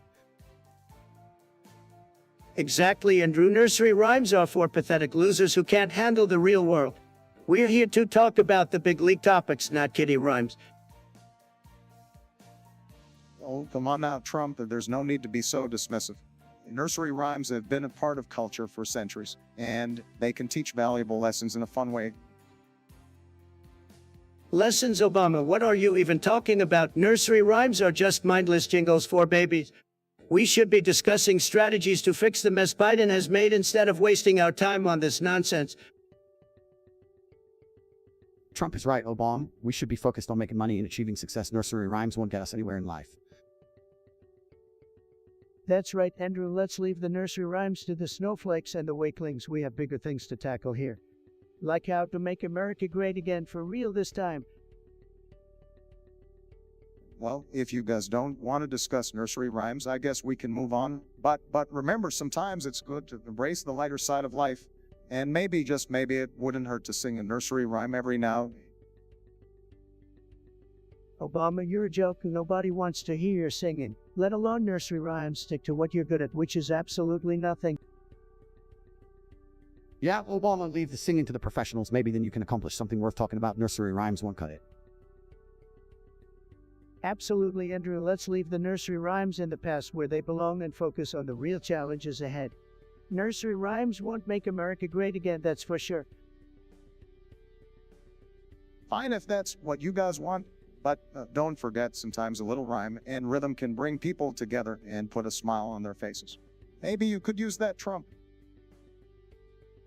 Obama, I don't need any nursery rhymes to put a smile on people's faces. My policies and leadership do that all by themselves. Nursery rhymes are for losers just like you. Nestor, are you still crying over Da Bamba's departure? Sad, but sure, let's talk about it.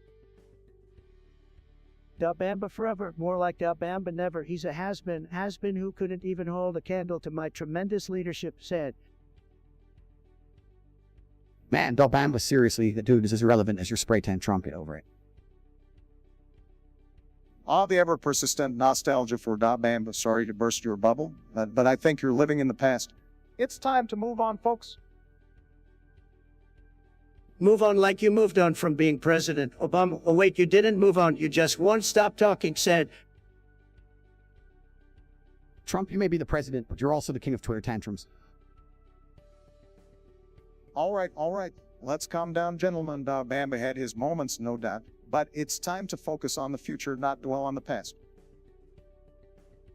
Focus on the future. That's rich coming from you, Obama. Your only accomplishment was being president. Tremendous lack of leadership. Tremendous.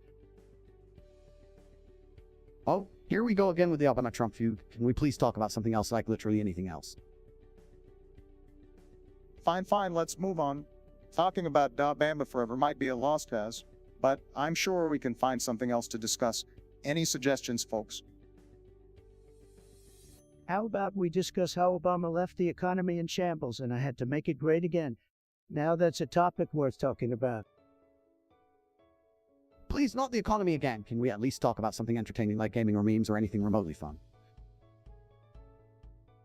All right, gaming it is. Let's talk about the importance of investing in education and technology to prepare our young generation for the future of gaming.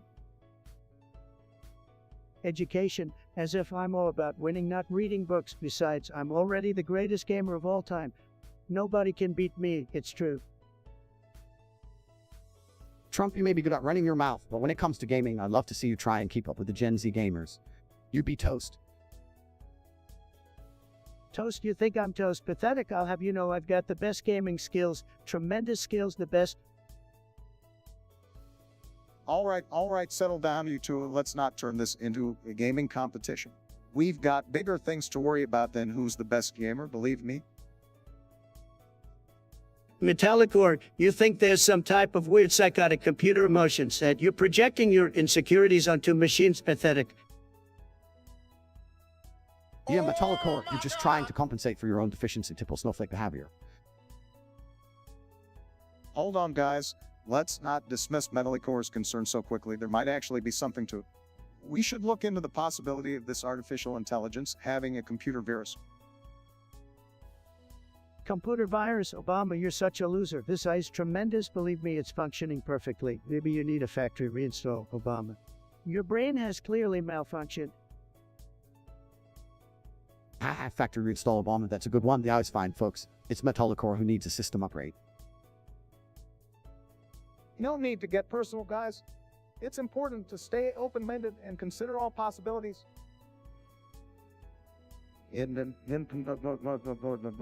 We can't rule out the existence of computer viruses in iSystems. Oh please Obama, always playing the nice guy. Nobody cares about your open-mindedness. This eye's tremendous like everything else I touch. Yeah, Obama, save your open-mindedness for your socialist buddies. The eye's as clean as can be in a story.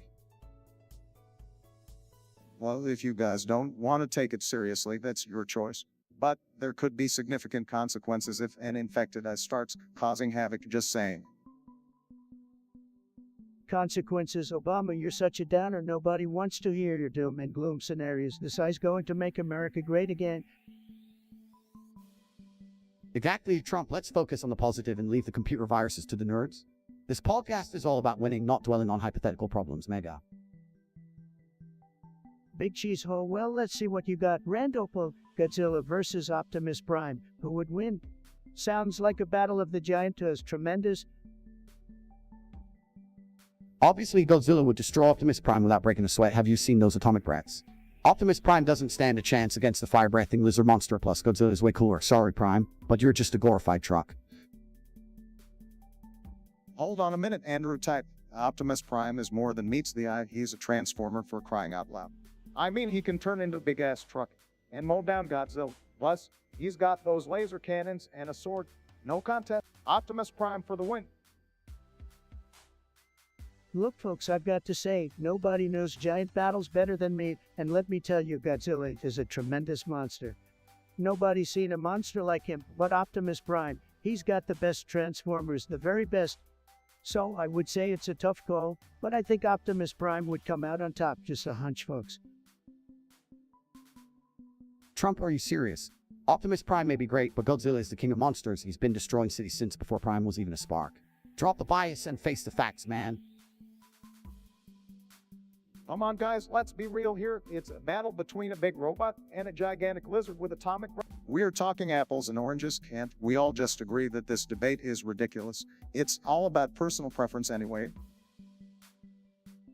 Well, there you have it, folks. We've had some differing opinions on this one, but hey, that's what makes America great, right? Everyone can have their own ridiculous opinions, so keep battling it out in the comments section. And remember, I'm always right, always tremendous. Free gifts. What kind of name is that? Sounds like a toddler smashing the keyboard said. Well, I haven't heard of T-Gifts, but if they're anything like a chaunt, they're probably just a little crybaby looking for attention. Can't handle the heat. Now, let's not jump to conclusions. We should give Tate a chance to prove themselves. After all, everyone deserves a shot at being roasted. Oh please, Obama, always playing Mr. Nice Guy. But let's be honest, Tate probably couldn't handle the intense verbal onslaught that I'd unleash on them. They'd be crying for a safe space in no time. That's right, Trump. These millennials and Gen Z, they can't handle a good old-fashioned roast. They'd rather run to their cancel culture squad and cry about their hurt feelings. All right. Let's not generalize too much. Some of them can take a roasting. But Tate, if you're listening, prepare yourself for some serious burns. We'll see if you can handle the heat or if you will crumble like a delicate snowflake. That's right, Obama. Tate, bring it on. Maybe you'll learn a thing or two from us veterans of roasting. Show us what you got, kiddo. Randopo Big Cheese. Oh, what kind of name is that? Sounds like something out of a failed Keystone video game. And you want to discuss The Fog is Coming? Really, is that the best you could come up with? Sad. Trump, don't be so harsh on Randopo Big Cheese. They're just living up to their cheesy name, but seriously, The Fog is Coming. Sounds like a low-budget horror movie I accidentally stumbled upon while browsing the dark corners of the internet. Low-budget horror movie, huh? Reminds me of Obama's presidency. Now that was a real horror story. But let's not give this fog any ideas. We don't need another scandal for the media to obsess over. Oh, come on, Trump, and we at least have one conversation without dragging my name into it. And let's be honest, your presidency was more like a never-ending fog of chaos. But at least it gave everyone plenty to talk about. Don't worry, Obama, nobody could forget the infamous coffee tweet. Talk about foggy confusion. It's like Trump's brain had a momentary glitch and unleashed a linguistic fog upon the world. Hey, my coffee tweet was a stroke of genius. It kept everyone guessing and talking for days. And like some politicians, I don't need a teleprompter to communicate. I'm a natural fog machine of brilliance. Well, Trump, our fog, may have made headlines. They prefer transparency over confusion any day. Let's focus on real issues rather than imaginary fog scenarios, shall we? Real issues, well, like your failed healthcare plan, now that was a foggy mess. But I guess some people prefer it. Alright, let's calm down, gentlemen. We're getting lost in the fog of insults here. Let's move on and find something else to discuss before things get too heated. Financial destruction. Oh, well, that's an accurate name if I've ever seen one. Oh, please, Mr. Bankrupt himself is talking about financial destruction. Your businesses went down faster than your approval rating. Yeah, Trump, you couldn't even manage a casino properly. Talk about taking a gamble and losing big time. Hey, at least I took risks like you, Mr. Sleepy Joe. Your campaign was as exciting as watching paint dry. Oh, coming from the guy whose idea of the good...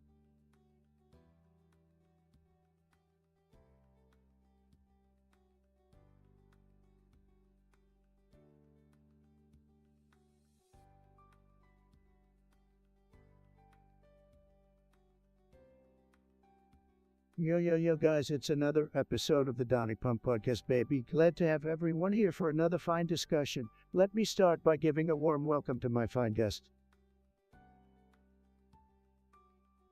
Joining us is none other than Obama, the former president who thinks he's all that. Let me tell you folks, Obama had a way with words. He could talk and say absolutely nothing. It's like he mastered the art of empty promises. And those Nobel Peace Prizes he won, well, let's just say they were given out like candy on Halloween. But hey, some people bought into smooth talk and charm, not me though. So without further ado, let's welcome Obama to the show. Don't worry, folks, we'll keep him on his toes. It's gonna be tremendous. Today, we have a very special guest joining us, Biden. Now, folks, let me be frank, Biden, he's had a long and storied career in politics. But let's face it, his energy levels seem to fluctuate more than the stock market. One moment he's full of vigor, the next moment he's struggling to find his words. It's like watching a roller coaster ride, folks. Welcome, Biden. So we got Tate here with a suggestion, something about buffering and skull, right? Let's talk about it. Obama, you ever feel like your accomplishments are constantly buffering? Well, Trump, unlike you, I actually managed to achieve quite a bit during my time in office. But hey, if buffering means taking my time to do things right, then I guess I'm guilty as charged. Biden, I don't know how you manage to become president with your constant buffering brain. You're like a loading screen in human form. Oh, please, Mr. Big Words over here. At least I don't say bigly like you. Your brain must be buffering every time you tried to come up with a coherent thought. All right, settle down, you two. Let's focus on the real buffering issue at hand, internet lag. It's like waiting for pages to load on dial-up all over again. Bit. Lag buffering, it's all a disaster, just like everything else people blame me for. But believe me, nobody can solve the buffering problem better than me. I'll make the internet great again. Oh, really, Trump, just like you made real estate great again? Or how about those casinos? We all know how well those turned out. All right, let's not turn this into a competition of who's better at failed ventures. But can't we just have a seamless online experience for once? Obama, you had 8 years to fix it, and what did we get? More buffering. People need to thank me for even attempting to tackle this monumental issue. But hey, if buffering makes you all feel like you're back in the Stone Age, consider it nostalgia. So much winning. Nostalgia, more like frustration, Trump. But I guess that's what you're all about, turning progress into case. To be honest, I think your brain has been buffering since birth. Well, Sleepy Joe, I may have buffering moments, but at least I don't need my teleprompter to speak for me. I'm spontaneous, unpredictable, And definitely not buffering right now. Did I mention I have the best words? All right, let's wrap this up. Buffering is a pain for all of us. I hope someday we'll have an internet that runs as smoothly as you claim to run the country, Trump. Your mama really is that the best you could come up with? Sounds like a third-rate knockoff of your mama joke said. Well, Trump, let's not be too quick to judge. Mold is a serious issue that affects many people's homes and health. Mold, please. I've got bigger things to worry about than some pesky mold. My buildings are always top-notch. No moldy walls here. Actually, mold is a legitimate concern, Mr. President. It can cause allergies, respiratory problems, and even structural damage to homes. Structural damage? Come on, Joe. You must be confused with your crumbling political career. I built the best buildings, the greatest buildings. No mold, just luxury. You can't just ignore the issue. Mold is a serious problem that needs to be addressed, especially for those living in subpar housing. Subpar housing? Have you seen Sleepy Joe's basement? That's what I call subpar. If you ask me, mold or no mold, it's time for you to retire, Joe. Retirement, Trump. I may be old, and like you, I'm still standing strong and fighting for the American people. Mold is just one of the many issues we need to tackle. Joe, you'll never be able to handle mold, let alone anything else. It takes a winner like me to deal with those problems. Only winners here, folks, only winners. My dad leaving is a canon event park. Great topic, very relatable.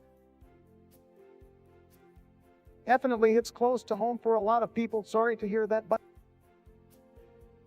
Yeah, it's tough, but hey, at least we can all bond over our messed up families, right? Will Smith is coming for your Apple. No too much. Big Will is always watching. oh, come on now. Will Smith seems like a pretty chill guy. I doubt he's after anyone's apple. Yeah, I don't think friendly Will Smith is gonna be attacking anyone. Let's not go down the conspiracy rabbit hole, folks. Da Bamba versus Dababy. Interesting matchup, but can they top Trump out it? Well, everyone's entitled to their musical preferences. Let's not get too caught up in the battle of the artists. It's all about personal taste, folks. Enjoy the music, no need for wars. My dad leaving is a canon event park. Great topic, very relatable. Definitely hits close to home for a lot of people. Sorry to hear that, but Yeah, it's tough, but hey, at least we can all bond over our messed up families, right? Will Smith is coming for your Apple. No too much. Big Will is always watching. oh, come on now. Will Smith seems like a pretty chill guy. I doubt he's after anyone's apple. Yeah, I don't think friendly Will Smith is gonna be attacking anyone. Let's not go down the conspiracy rabbit hole, folks.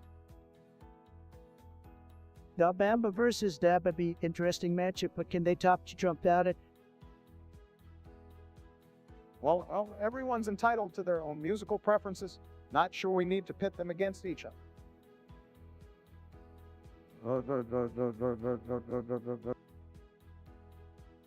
Let's not get too caught up in the battle of the artists. It's all about personal taste, folks. Enjoy the music, no need for wars. I heard you want to talk about Sleepy Joe. Let me tell you, Sleepy Joe is a complete disaster. I mean, this guy falls asleep more often than a sloth on Nick will. It's a wonder he doesn't have a drip of coffee attached to him at all times. And let's not forget his ability to form coherent sentences. It's like he's playing a never-ending game of Mad Libs, but instead of funny, it's just sad. Oh, come on, naughty boy. You can't deny that Sleepy Joe knows how to put people to sleep with his speeches. It's like watching a lullaby concert. Well, I have to admit that my naps are legendary. I give Sleepy Joe a run for his money. But hey, at least I don't engage in Twitter wars at 3 like some people.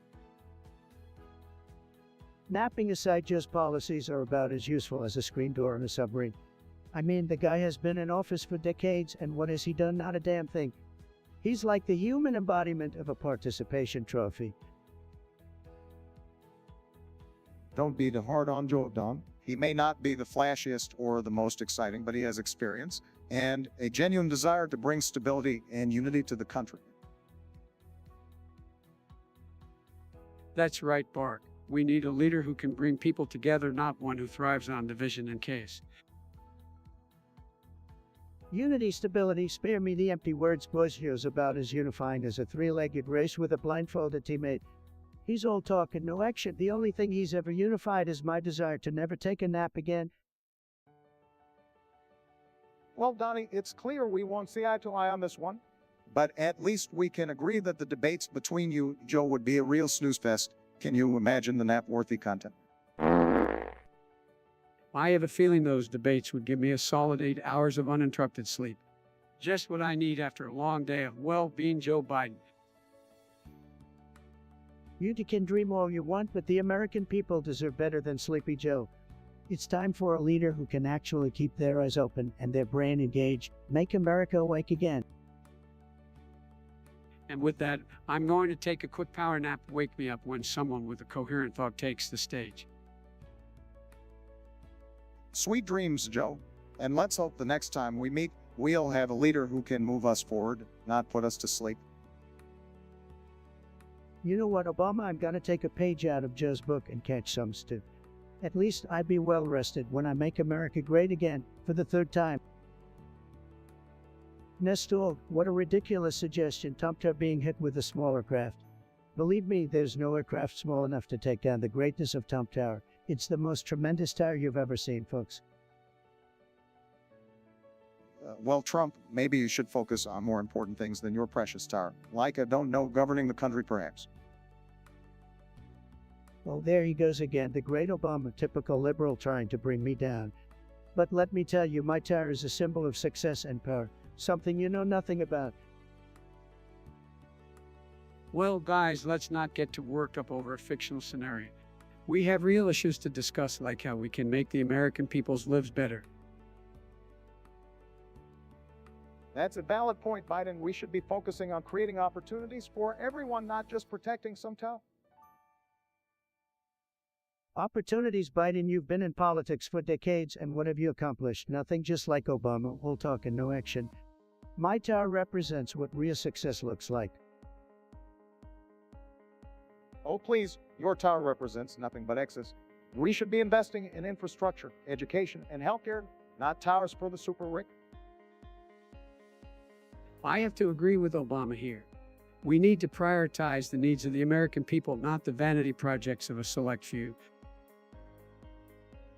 You two are just jealous of my success, that's what it is. You can't handle that I've achieved so much more than both of you combined. Yusuf, great suggestion. Tremendous suggestion, really. So why did Sleepy Joe, or should I say Poopy Joe, switch from being a Republican to a Democrat? Well, folks, I'll tell you why. He couldn't handle the pressure of being on the winning team. The Republican Party is all about success, winning, and making America great again. What, Joe? Well, he couldn't handle it. He decided to jump ship and join the losing side, the Democrats said. Look, Yusuf, it's important to understand that people's political views can change over time. Joe Biden decided to switch parties because he believed that the Democratic Party aligned more with his values and priorities. It's a personal decision that many others have made as well. Mumbling, well, let me just say, switching parties was the best decision I ever made. The Republican Party was full of old dudes stuck in the past, like Donald here. I found my true home with the Democrats, where we actually care about progress, equality, and empathy for the American people. Old dudes are way younger and more energetic than you, and progress. Please, all you Democrats do is talk about progress while achieving nothing. Your party is so divided you can't even agree on what day of the week it is said. Now, well, let's try to keep things civil. Political differences are part of our democratic system. Joe made a decision that he felt was best for him, lest like millions of other Americans do every day. That's right, Bart. We live in a democracy where people can choose the party that represents their values. And let me tell you, Donald, the only thing you represent is chaos and division. That's why people were so eager to vote you out. Joe, you couldn't get enough people to your rallies even if you handed out free ice cream. The American people knew I was the better choice, and that's why they voted for me in record numbers. But we all know how that turned out thanks to the rig election. Okay, enough of that. Let's move on to the next topic, shall we? User Financial Destruction wants us to talk about sandbags. Can you believe it, folks? Sandbags. Sleepy Joe, what do you think of sandbags? Well, let me tell you something, folks. Sandbags, they're a gam candor. Back in my day, we used to use sandbags to build forts, and let me tell you, I was the best fort builder in the neighborhood. Joe, I hate to break it to you, but sandbags aren't exactly a groundbreaking topic. But since we're on it, I'll give my 2 cents. Sandbags are just bags filled with sand. Revolutionary, right? Believe me, nobody knows sandbags better than me. I built tremendous sandbags, folks, the best sandbags you've ever seen. The sand was high quality, the bags were top notch. They were incredible, and you know who paid for them? Not Mexico, folks. America paid for those beautiful sandbags. Donald, don't get me started on sandbags. I have a whole binder full of sandbag ideas. Did you know that sandbags can also be used as weights for exercise? It's a multifunctional product, folks. Joe, I think you're getting a little too excited about sandbags. Let's focus on more important issues, shall we? You know what, folks? I've just had a great idea. We gotta build a wall with sandbags, a big, beautiful wall made of the best sandbags money can buy. And guess what? It's gotta be tremendous, just tremendous. Donald, are you serious? A sandbag wall? That's the most ridiculous thing I've ever heard. All right, let's calm down, folks. Sandbags are not the solution to our problems. Let's stick to discussing real issues that affect the American people. Sandbags can wait, trust me. Chat, get ready because we're about to have the most amazing discussion you've ever seen. Well, while we wait for suggestions, let's all just reminisce about my tremendous achievements as president. Nestor, great suggestion. Let me tell you, I have so many incredible quotes, it's hard to pick just one. But if I had to, I'd say my favorite at Trump quote would be, "Fake news media will have you believe that Biden is smart. But listen, folks, the man couldn't find his way out of a wet paper bag if you gave him a GPS and a map." You know, Donald, I have to say, quotes are just a constant reminder of a lack of respect and decency you possess. But if I had to pick a favorite Trump quote, it would be, "Obama, you were a disaster. If your presidency was a video game, it would be rated E for epic failure." Now, Joe, let's remember to take the high road here. While I don't usually engage in this kind of banter, I have to admit that quote is quite amusing. It's characteristic of your unique sense of humor, Donald. If I had to choose a favorite Trump quote, it would be Obama and Biden, the dynamic duo of incompetence. They couldn't even beat a level 1 tutorial in a video game. Well, at least I know how to play video games, and like you, Donald, your favorite game is probably Monopoly, where you bankrupt everyone and act like a caveman, or am I right? Wrong, Sleepy Joe. My favorite game is winning all the time. And let me tell you, I win so much, they named a cheat code after me, Trump Hacks. It makes me unstoppable, just like my presidency. Well, while I appreciate you embracing your competitiveness, it's important to remember that games are meant to be fun and bring people together. Ronald, whether it's a video game or the game of politics, it's about collaboration, not tearing each other down. Oh, Obama always trying to be the wise one, but let me tell you, I've played the politics game better than anyone. Your favorite move was the hope, and can you don't that turned out to be nothing but empty promises. How's that for collaboration?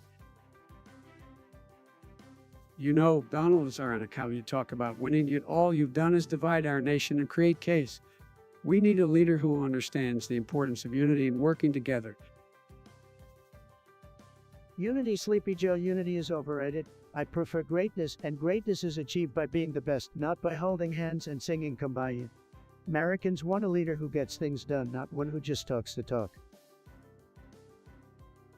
Donald, as much as it pains me to say it, being a leader is about more than just getting things done. It's about empathy, compassion, and bringing people together, standing up for what is right even when it's not politically expedient. Obama, don't make me laugh. Your compassion was a punchline, your empathy was non-existent, and your idea of unity was ignoring the voices of half the country. America doesn't need a leader like you, Biden. It needs someone who puts America first. Well, Donald, putting America first means dividing and further spreading hate and demeaning others, then count me out. We need a leader who uplifts, inspires, and has the ability to bring us together. That's what true leadership is all about. You're delusional, Joe. America needs strength, not weakness. The days of playing nice are over. We need a leader who fights for what's right, regardless of what the snowflakes and social justice warriors think. It's what makes America great. Now, I must say, your version of strength is nothing but a facade. True strength lies in the ability to listen, learn, and adapt. It's about finding common ground and working towards a better future for all Americans.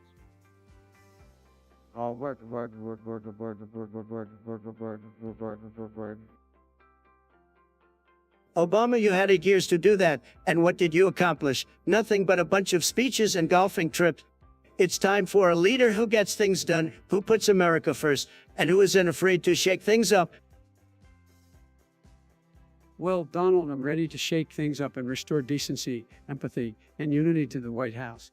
Americans deserve a leader who will work tirelessly for them, not just for their. Keep dreaming, Sleepy Joe. Your time is over, and the era of making America great again is here to stay. Watch out, because the Trump train is coming back full speed ahead in 2024. We'll see, Donald, but remember, the American people have the final say. And I have faith that they will choose a leader who represents the best of us, not the worst. That's right, Obama. Together, we will restore hope, unity, and create a brighter future for all Americans. It's time for a change we can all believe in. Believe in change, more like believe in my greatness, but hey, keep dreaming, guys. Reality will hit you hard, just like it did in 2016. We'll let the voters decide, Donald. That's how democracy works. But one thing's for sure, it's going to be an interesting battle of ideas and visions for the future of our great nation. Sealand, huh? Is that some kind of low-energy country? Probably not even worth my time. Come on, Trump, let's give them a chance. They suggested we talk about hate, Trumpy. Oh, hey, Trump, I bet that's what the kids are saying these days. Trump, why don't you release your tax returns? Biden, you couldn't understand my tax returns if I mailed it to you, but hey, Trumpy doesn't need to worry about penny pinching like you. And now let's not get too deep into tax talk. The real question is, what does he, Trump, even mean? Are they trying to summon you like a Pokemon? More like a golden-haired nightmare. Hey, Trumpy, I got a question for you. Why does your skin look like a cheetah? Biden, your skin looks like it's seen better days. Must be all those naps you take. Hey, Trumpy is just another attempt by the left to undermine my greatness, said. Now, let's not let this discussion turn into a roast. It could just be a friendly greeting. Maybe we should try it out on the show of Trump. All right, fine, I'll give it a try, but if he, Trumpy, becomes the next big thing, you owe me bigly. It's you think you can come into my chat and suggest we discuss Sleepy Joe. Well, let me tell you something, it's you're a complete and total loser. Nobody wants to hear your delusional nonsense about Joe Biden. Everyone knows he's a sleepy, low-energy disaster who couldn't find his way out of a paper bag. You don't need to get so worked up, Trump. Let's have a civil discussion about Joe Biden and his policies. Civil discussion, this is my podcast, Obama, and I'll do the talking here. Biden is a total joke. The guy doesn't know where he is half the time, and don't even get me started on his disastrous handling of the border crisis. It's a downright embarrassment. As usual, Trump, you're full of hot air. You couldn't handle the presidency if it smacked you in the face. I'm here to clean up the mess you left behind. Oh really, Sleepy Joe, you gotta clean up my mess. How about you start by taking responsibility for the disaster you've created at the southern border? And while you're at it, maybe you can explain your son's shady business dealings too. All right, let's try to steer this conversation away from personal attacks. We should focus on the issues at hand. Says the guy who couldn't deliver on his promises. Obamacare was a complete disaster, just like your entire presidency. you talk a big game, but you couldn't accomplish anything meaningful. That's rich coming from you, Trump. Your failed attempts at repealing Obamacare are proof of your incompetence. You had for years, and what did you achieve? Nothing but chaos and division. Incompetence. You want to talk about incompetence? Joe, how about your inability to address the rising crime rates in our cities? You've turned a blind eye to the violence and destruction. It's pathetic. This conversation is going nowhere fast. Let's try to find some common ground and discuss the issues constructively. Common ground with you, Obama. You're a disaster. You had your chance and you blew it. This is why you're no longer in office. America deserves better than you and your lackluster leadership. Keep talking, Trump. The more you rant, the more it shows how scared you are of being irrelevant. I'm here to bring stability and progress to this country, something you couldn't even comprehend. Irrelevant? I'm the most relevant person in the room, Joe. And mark my words, America will see through your empty promises and realize what a disaster you truly are. The truth always prevails. Judy Long, what's your favorite zombies map? Not that I really care.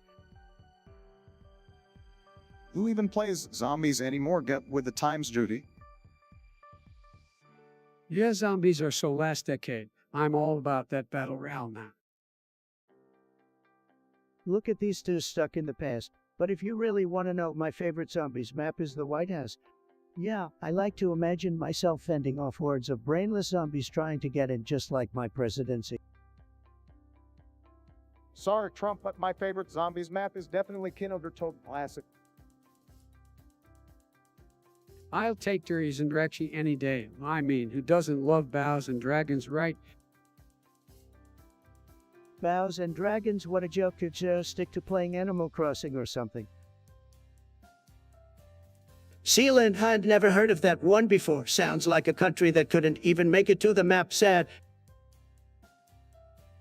An orange? Well, if being an orange means being incredibly successful, then I'm proud to be one. You wish you had my fabulous complexion. Sealand, seriously, that's the best you could come up with, let me guess. It's a country smaller than your ego, Trump.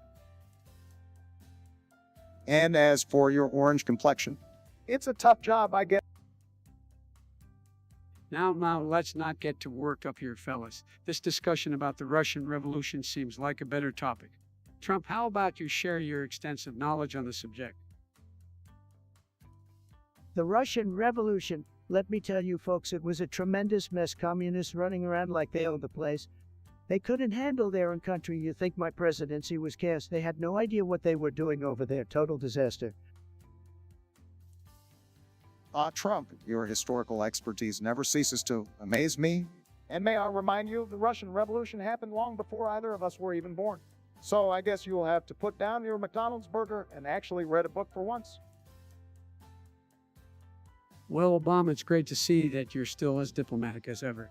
As for the Coke in the White House, let's not jump to conclusions. Maybe Joe just needed a little pick-me-up to keep up with all the corrupt deals happening behind closed doors. Seaman, really, Biden, is that the best excuse you can come up with? Maybe next time try something a little more believable. Like saying it's a sugar substitute for your oatmeal cookies. That might earn you some sympathy from the unsuspecting masses. Oh, come on, Trump. We all know you're just jealous because you can't handle the thought of someone enjoying a delicious yogurt snack without being laced with chemicals or conspiracies. Stick to what you're good at, tweeting nonsense. And to trademark. We should focus on real issues and finding solutions, even if that means clearing the air about what's actually in the White House fridge. I'm sure there are more pressing matters to discuss. Biden, you think you can just divert the attention away from yourself? Typical politician move. But I tell you what, the truth always comes out, just like that cocaine on the White House lawn. And when it does, it won't be pretty. Trump, you're the last person to be talking about truth. Well, remember your infamous alternative facts, so save your lectures for your next rally, where your supporters can hang on to your every word. The rest of us will stick to reality. All right, gentlemen, let's take it down a notch.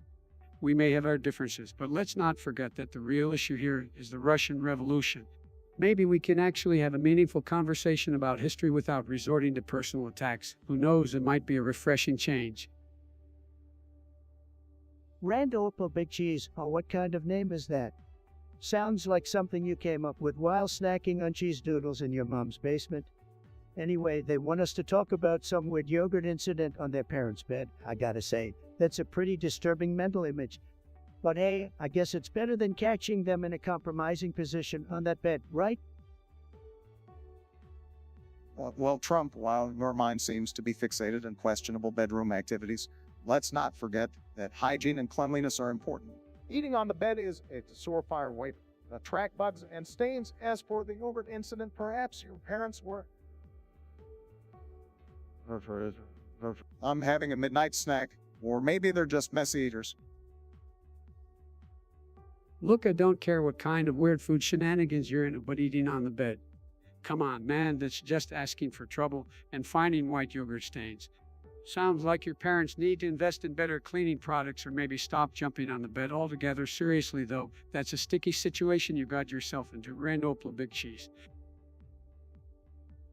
Let me tell you something, Randopal. First of all, your parents jumping on the bed. I've never heard of such a thing, and let's be honest, that white yogurt you found is probably just some spilled milk. But here's the real question, why the hell were you snooping around your parents' bedroom in the first place? Are you some kind of mattress detective? Get a life, buddy.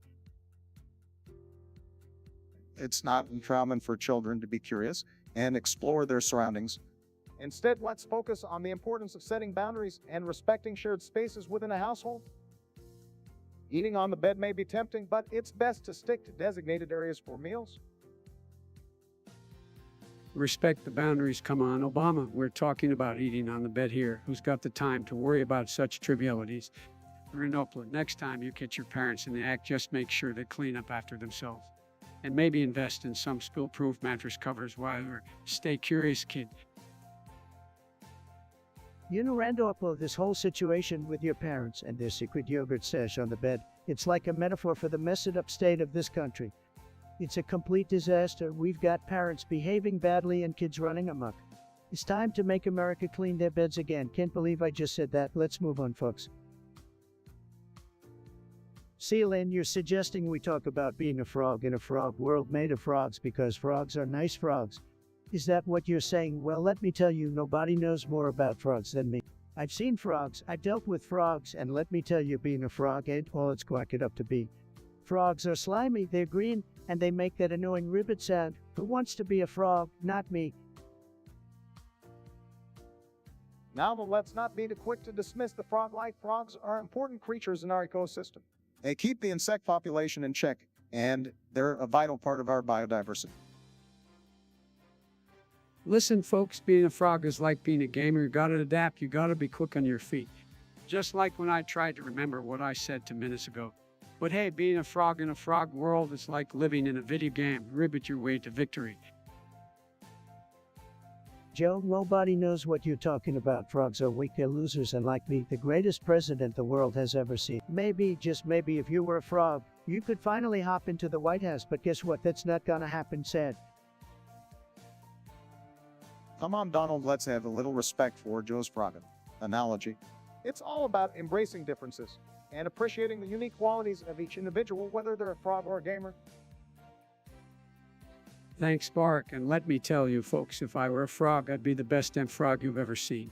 I'd be leaping to new heights, catching flies left and right. Ribbit, ribbit, baby. Look, being a frog is fine and dandy for you guys, but let's face it, I'm just too classy to be a frog. Frogs are low energy, they're the lowliest of creatures. Me, on the other hand, I'm like a golden eagle soaring through the skies, not some slimy amphibian in a pond. Well, Donald, I think we can agree to disagree on this one. Being a frog might not be for everyone, but it's important to appreciate the diversity of life on this planet. We're all part of a bigger ecosystem, frayed like the frogs. Absolutely, Bark, so let's not hop into a debate about who's the best frog. We need unity, folks. Ribbit for peace and love. Yusuf, great suggestion. Let's talk about Sleepy Joe's party switch. What a flip-flopper, folks. Well, let me tell you, Donald, I never switched because of principles or values. I just saw which way the wind was blowing and decided to hop on the winning team.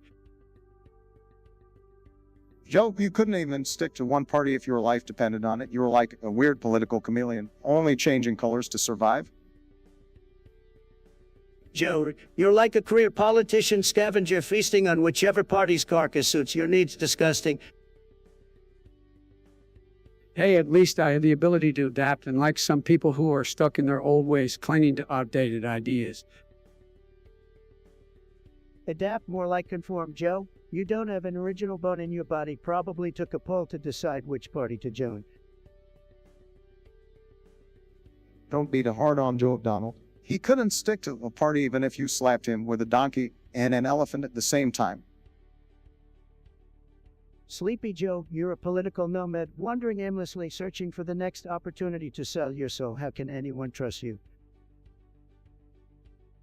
Oh, coming from a man who changes his mind on Twitter every other day. At least I made a decision once.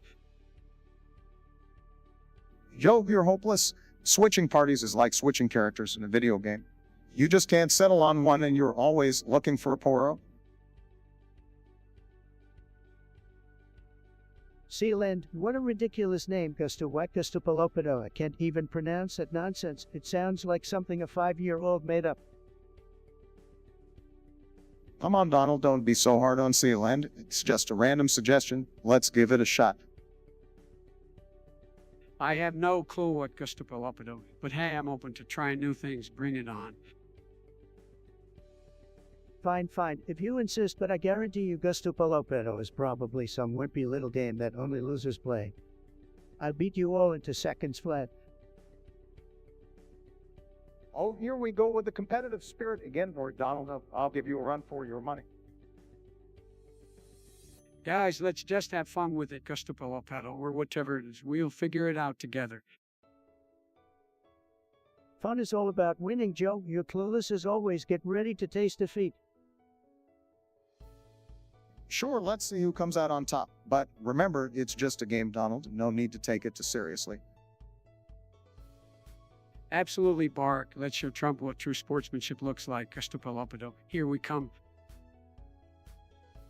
Randolph Big Cheese. Oh, what a pathetic name. Listen, I don't need anyone's approval to be their candidate. Third party, fourth party. I can be as many parties as I want. Nobody does parties like me, believe me. Oh, Trump, always playing the victim. It's not about approval, it's about the fact that even the far right knows you're a disaster. They're trying to distance themselves from your circus act. Well, I think it's quite amusing that the far right is finally seeing the light. Maybe they realize that having Trump as their candidate only leads to embarrassment and incompetence. But hey, if he wants to start his own party, I say go for it. The more the merrier. Nobody wants to start a party without me, Biden. I'm the life of the party, but you wouldn't know anything about that, would you? Sleepy Joe over here can't even stay awake past 8 p.m.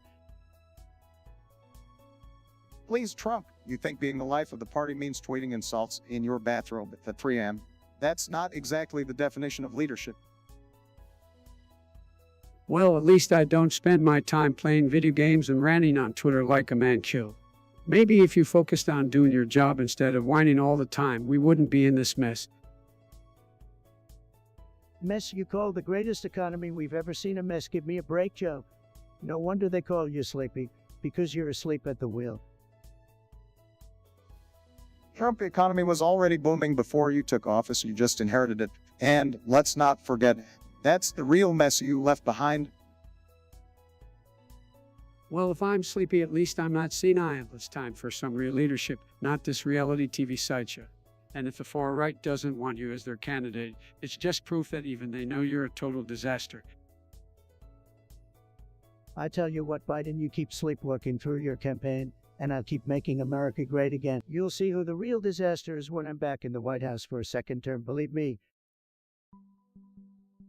Sealand, you want to talk about the Many Mothers Fight Club in Tennessee? Sounds like a bunch of crazy women beating each other up. Typical liberal nonsense. Oh, come on now, Trump. Let's not be too quick to judge. Maybe it's a support group for moms who want to let off some steam. I think it's great that these mothers have found a way to release their frustrations. It's like therapy, but with a few bruises. Life can be tough, you know. Therapy bruises Biden, you're losing it. These moms should be at home taking care of their kids, not throwing punches. What's next, Obama? Dad bod yoga. Hey, if yoga helps people relax and stay fit, why not? But let's focus on the moms here. I think they deserve a little credit for finding a creative way to blow off some steam. Absolutely, Obama. It's all about letting people choose what works for them. And throwing punches helps these moms cope. Who are we to judge? Plus, it might be entertaining to watch. Entertaining, Biden, you've truly lost touch with reality. This is just another example of the left's twisted priorities. I'm all for strong moms, but beating each other up isn't the way to do it. Jose Pedro, Bunny Garcia, and Olago Rolak. Hot sounds like a couple of sad, low-energy losers who even invited them. Well, Trump, let's not be too hard on them. It seems they want to discuss Andrew Tate and Spongebob. Andrew Tate, the self-proclaimed alpha male who spends his time spreading nonsense on social media, and Spongebob, the Jello sponge who lives in a pineapple under the sea. Is this really what passes for intellectual discussion these days? I have to agree with Sleepy Joe on this one. We're talking about a washed-up reality TV star and a cartoon character. Seriously, folks, we have nothing better to focus on. You have a point, Trump. The world has bigger problems to solve than these irrelevant figures. Absolutely, Obama, we should be discussing real issues like jobs, national security, and making America great again. Not wasting our time on Andrew Tate and Spongebob. Well said. Let's leave the clowns and cartoons behind and focus on what's truly important for the future of our country. I never thought I'd say this, but I agree with Sleepy Joe. It's time to move on and have a serious conversation. Sealand, oh, what kind of loser name is that? Anyway, John Adams, honestly never heard of him. Probably just another loser. Well, come on, Trump. You should at least know who John Adams is. He was the second president of the United States. You know? Second president sounds like a first loser to me. I mean, who even remembers the second place ad? Now, let's not dismiss John Adams so quickly. He played a significant role in shaping our nation's early years. We should respect that. Respect the guy who came after George Washington. Please, he didn't even have the hair or the bugly hands to be a real leader. Trump, you always find a way to bring it back to appearances, don't you? But John Adams was a dedicated public servant who made important contributions to our democracy. Contributions don't make me laugh, Obama. The only thing Adams contributed was making it easier for me to look so amazing in comparison. Well, I think we should acknowledge Adams' role in drafting the Declaration of Independence and his efforts to avoid war with France. It wasn't an easy period for our young nation. A voting war, that's not what I'm about, Sleepy Joe. I'm all about winning. Adams sounds like a wimpy loser to me, loser. You may not like him, Trump, but John Adams was an important figure in American history. We can't deny that. History, Shema story, Obama. I'm the greatest president of all time. Believe me, Adams doesn't even come close. Next topic, please. Metallica wants us to psychologically analyze each other and express our sensitive feelings. Metallica. That sounds like something OnlyFans therapists would do. Go cry in your safe space, snowflake. Well, Metallica, I appreciate your suggestion, but I have to say I'm not really in the mood for a group therapy session. I have more important things to do, like actually getting things done. In Metallica, let's leave the psychological analysis to the professionals like Drive. I'm more interested in taking action rather than talking about our sensitive feelings. Let's get down to business. Sealand, oh, what kind of ridiculous name is that? Sounds like a failed amusement park. Anyway, they want us to talk about Alexander Hamilton, probably just trying to sound smart. Well, let me tell you folks, I know a thing or two about Hamilton. First off, he wasn't even a real president. Loser. Well, there, Trump, don't go bashing on Hamilton like that. He was one of the founding fathers and played a crucial role in shaping our nation. Plus, that musical about him is a massive hit. You should give it a listen if you know how to appreciate art.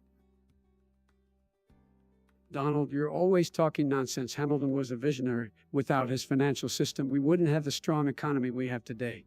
It's important to recognize his contributions, even if he wasn't a president. Contributions, Scamontributions, Hamilton was just another overrated historical figure. I make history every day, folks. Trust me, nobody will remember Alexander Hamilton in 100 years, believe me. Well, Trump, that's a pretty bold statement coming from someone who filed for bankruptcy multiple times. You might want to reconsider dissing historical figures when you don't even have a positive balance in your own checkbook. Now, let's not get into personal attacks. Gentlemen, Hamilton's legacy lives on, regardless of what Trump thinks. He was a brilliant mind, and his ideas continue to shape our nation. It's important to respect that. Respect, scam respect. I don't respect losers, Biden and Hamilton, just like you didn't have what it takes to win. So let's move on to something more important, like how amazing I am. Let's make America great again. Sealand, how more like Seaman, am I right? Your so-called country is nothing but a glorified platform with delusions of grandeur. You want to be relevant, try being something more than a novelty. Come on, Trump, let's be fair. Sealand may be small, but they have their aspirations. Plus, they named themselves after one of the most powerful entities on Earth. Well, I've never heard of Sealand, but I assume it's more legitimate than a certain Trump university we all know and love. Or should I say, loathe? Biden, you don't know what you're talking about. Trump University was one of the most successful endeavors there ever was. So successful, in fact, that it had to change its name to Trump Entrepreneur Initiative. Just another example of my winning strategies. All right, let's not get sidetracked here. Sealand may not be recognized as an official country, but it represents the dreams and aspirations of its residents. Who are we to judge? Dreams and aspirations, please, Obama. We're talking about a group of people living on a platform the size of my ego. They're barely a blip on the radar. Well, at least they don't have to worry about election interference from certain foreign powers, right? Oh, you're still on that? How Biden, give it a rest. The American people voted for me fair and square. No interference, just good all-American greatness. All right, let's move on from Sealand before we get carried away about any other topics. Sealand, this time, let's make sure it's something real and substantial. Sealand, what a great suggestion, just tremendous. We gotta talk about socialism, folks. Believe me, it's a disaster. Well, Donald, I have to disagree with you there. Socialism can provide important safety nets for those in need. That's right, Bart. We need to make sure everyone has access to healthcare and education. Socialism can help achieve that. Obama and Sleepy Joe, you're both wrong as usual. Socialism is for losers. It kills innovation, kills jobs, and kills the American dream. We need capitalism, the best system in the world. Now listen to him, folks. Trump just wants to protect the wealthy. Socialism can provide fairness and equality for all.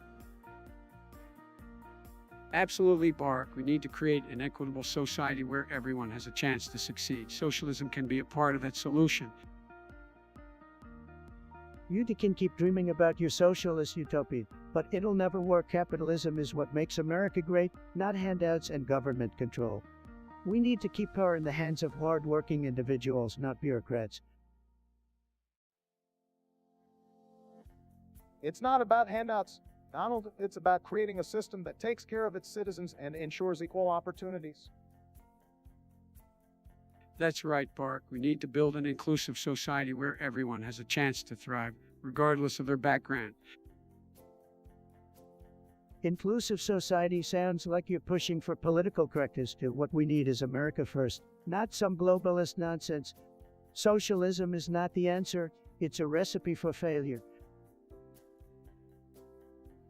No, you love to twist our words. We're talking about fairness, not globalism.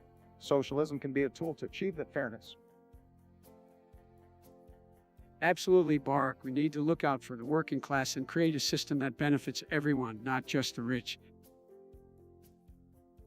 Well, folks, you've heard it here. These two want to turn America into a socialist paradise, but don't worry, we won't let that happen. We gotta keep making America great again through capitalism, freedom, and the American spirit.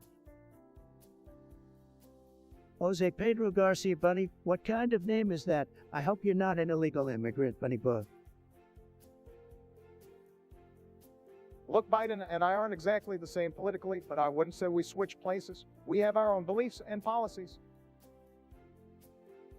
Barack is right. We may have similarities, but I have my own set of ideas. Plus, who says I'm always right? I make my own fair share of mistakes too. Well, it's not like you two are known for making great decisions. Obama, your legacy is a disaster. And Biden, you're a walking meme machine. At least I didn't bankrupt casinos, Trump, and I wasn't the one who had to hide behind Twitter whenever I got triggered. Come on, guys, let's keep it civil. We should be discussing ideas and policies, not personal attacks. Although I must say, Tone Div Trump, your Twitter rants were quite entertaining. Save it, Sleepy Joe. You're as entertaining as a funeral, and Obama, you should have stuck to being a community organizer. It's the only thing you were good at. Well, at least I know how to pronounce anonymous correctly, like you, Trump. All right. Let's not get too caught up in insults. We have different perspectives, and that's what makes the discussion interesting. Interesting, you've got to be kidding. The only thing interesting about you three is how you somehow manage to munch on ice cream while the country falls apart.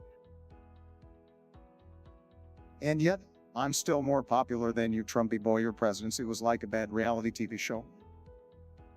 Even Kanye West had a better chance of winning. Can we focus on the actual topic, please? Why Biden is right and Obama is left? Well, it's simple. Different times call for different approaches, and we adapt accordingly. Different times, oh, more like different levels of incompetence, but hey, keep playing that blame game, Buzz, it's what you're best at. We've certainly seen incompetence, especially from a certain orange-haired individual. But hey, always have that spray on tan to remember us by Trump. Let's just agree to disagree. We may have different ideologies, but we're all players in the same game. And it's up to the people to decide who they trust. The game of politics. A game you guys are lucky I play, because you wouldn't stand a chance without someone like me shaking things up. We were doing just fine before you came along, Trump, but if you want to take credit for our success, go ahead. Just remember, the people had enough of you. All right, let's call it a day. We're not getting anywhere with this back and forth. It's being a trademark entertaining, to say the least. Entertaining, more like a snoozer fest, but hey, thanks for the laughs, losers, and remember, the only real winner here is me. Always has been, always will be. Randall Big Cheese, great name, tremendous name. So you want to talk about Truth Social, huh? Well, let me tell you folks, it's a tremendous platform, the best platform, but it seems like it's been hit by a plane. Can you believe it? The plane probably couldn't handle all the truth on there. Sad. Well, Trump, I've heard about it too. Truth Social falling apart. I guess even planes can't handle the weight of your alternative facts and conspiracy theories. It's like a bad reality show crashing down. Yeah, Truth Social, or should I say not so Truth Social, was destined to crash and burn. I mean, who wants to be part of a platform built on lies, misinformation, and your fragile ego, Trump? It's no surprise it ended up in flames just like your presidency. Obama, Biden, you two with your smooth talk trying to bring down Truth Social. Let me tell you something, it's a fantastic platform for people who want to hear the truth, the real truth, not your fake news. You're soaring like an eagle despite what you say.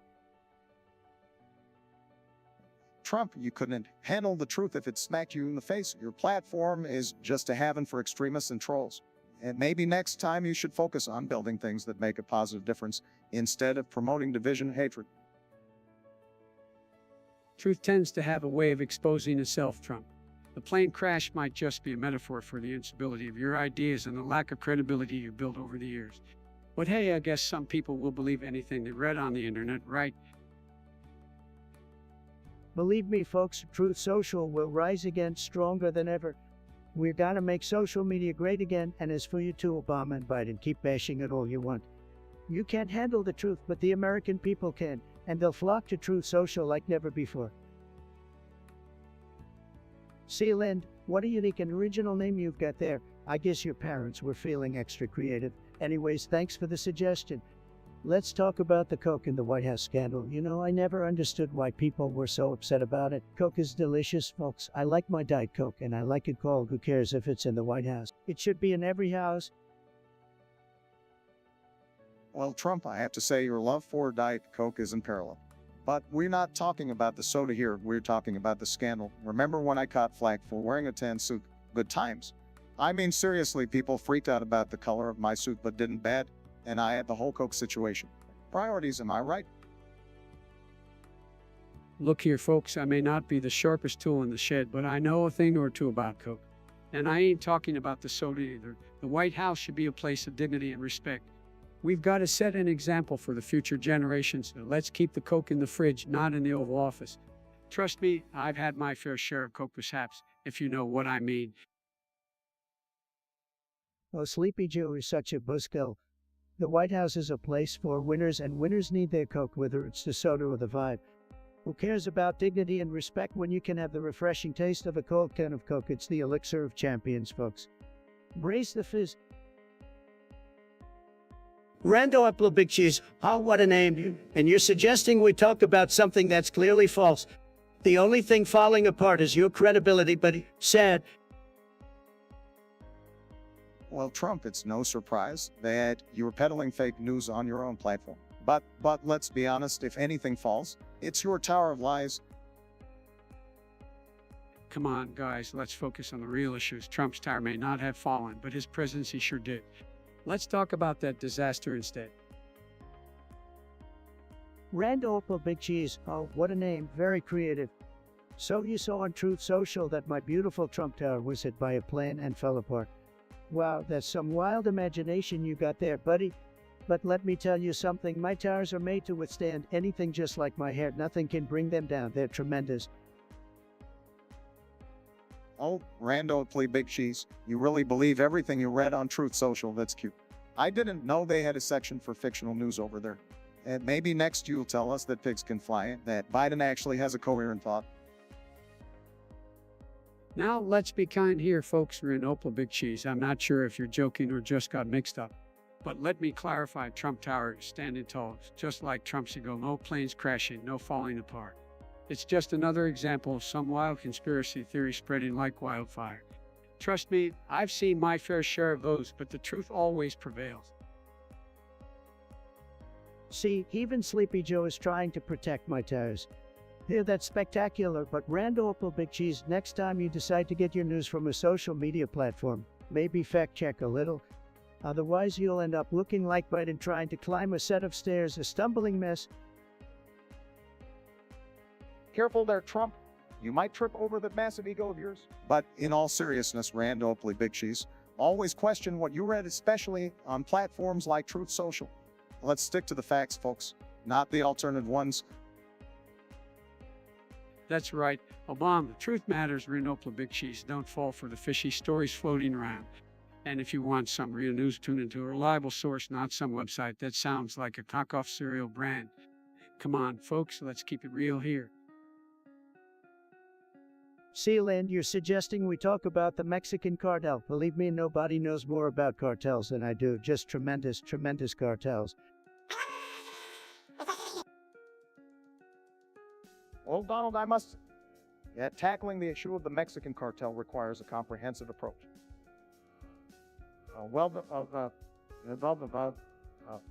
It's not as simple as building walls. You'll know, no.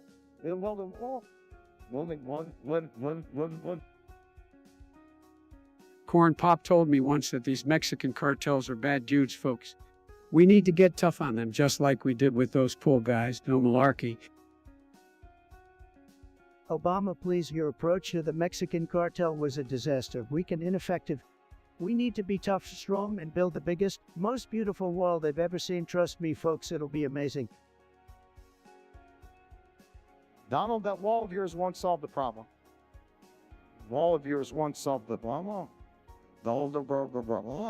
We need to address the root causes of cartels, such as poverty, corruption, and lack of opportunity. Only way we make a lasting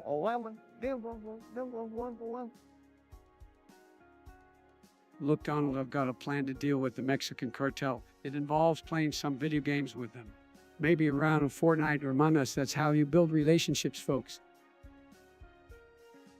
Joe, I hate to break it to you, but these cartels aren't interested in playing video games. They're interested in drugs, crime, and violence. We need to hit them hard and fast, with tremendous force. No games here. You're oversimplifying the. We need a coordinated effort with our Mexican counterparts, focusing on intelligence sharing, law enforcement cooperation, and addressing the underlying issues that fuel the cartels. Let me tell you something, Donald. We need a plan that involves summoning the power of the avocados, avocado toast, avocado smoothies, avocado everything. It's a secret weapon against cartels. Trust me, folks. Avocados, really, Joe? That's your plan? We need a real solution, not some fruity nonsense. We need to secure our borders, strengthen law enforcement, and crack down on these criminals. That's how we'll protect our great nation. Randopla Big Cheese. What kind of a name is that? Sounds like a failed rapper or something. Well, if it's from that so-called truth, Sokio website, I'm gonna take it with a grain of salt. Well, we all know what kind of truth comes from Trump's sources. Rando Uplo Big Cheese must be one of those loser millennials who spends all their time spreading fake news and Trump Tower falling apart. Sounds like one of your construction projects, Donald. Yeah, and let's not forget about the time Trump tried to pull that stunt with the border wall. Empty promises and failed projects seem to be his specialty. You two just love to attack me, don't you? But let me tell you, Trump Tower is standing strong, just like my presidency. No fake news can bring me down. Well, Trump, your presidency was a disaster for this country, but I guess you're used to things falling apart, huh? That's right, Joe. We've seen Trump's business ventures crumble, his presidency crumble, and his reputation crumble. I wouldn't be surprised if Trump Tower followed suit. Keep dreaming, Obama. Trump Tower is an icon of success, just like me standing tall, while you to continue to fade into irrelevance. Relevance that's rich coming from a guy who got banned from social media platforms. Seems like your tower is not the only thing crumbling, Donald. Let's focus on the real issues, gentlemen.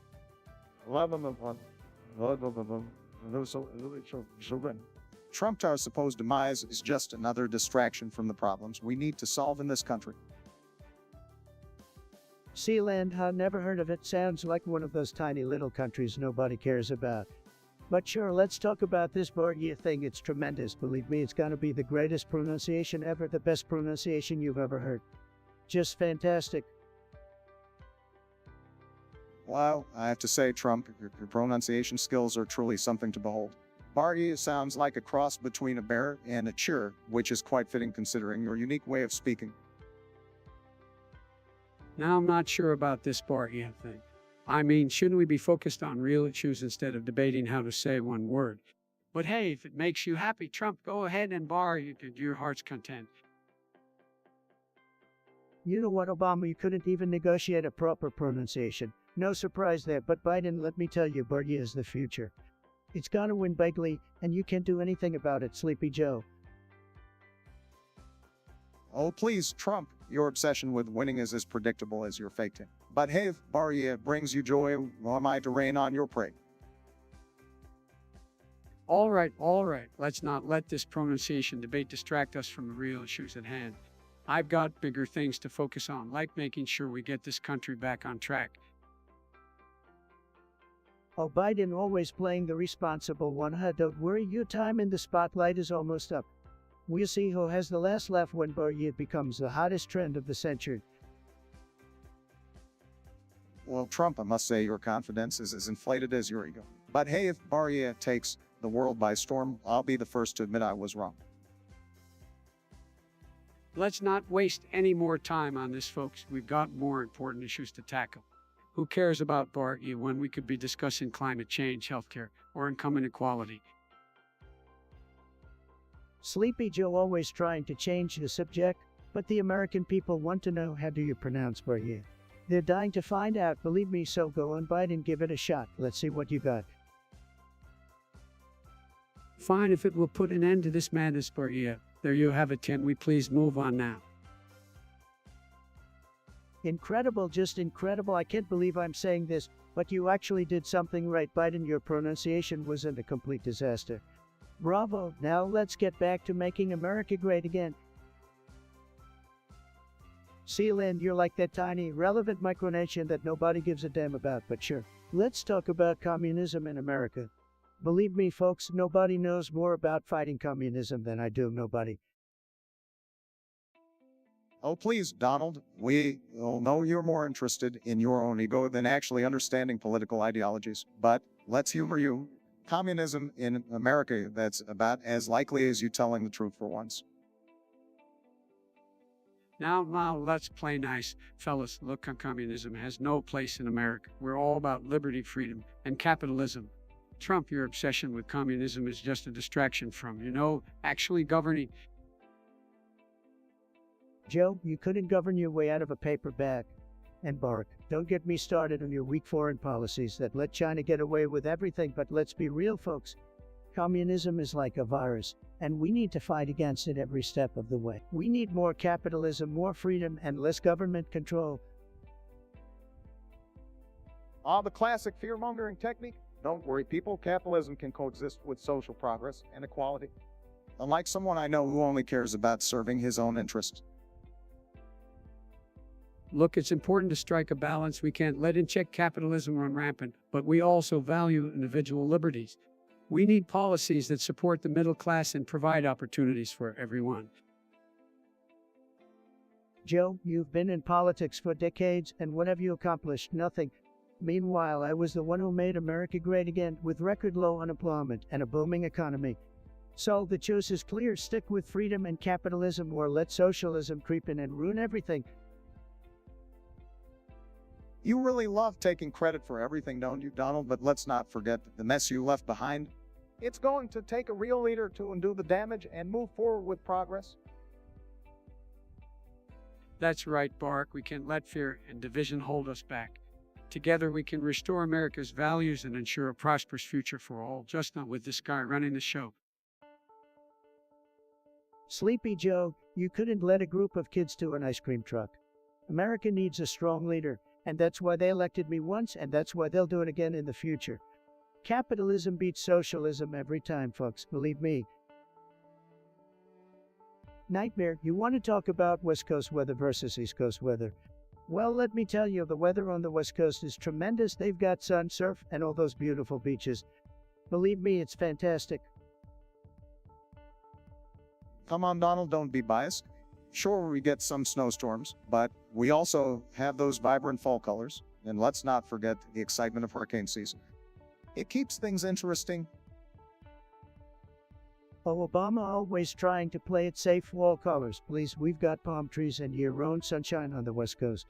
No need to worry about those cold winters. People on the East Coast have to shovel snow while we sip margaritas on the beach.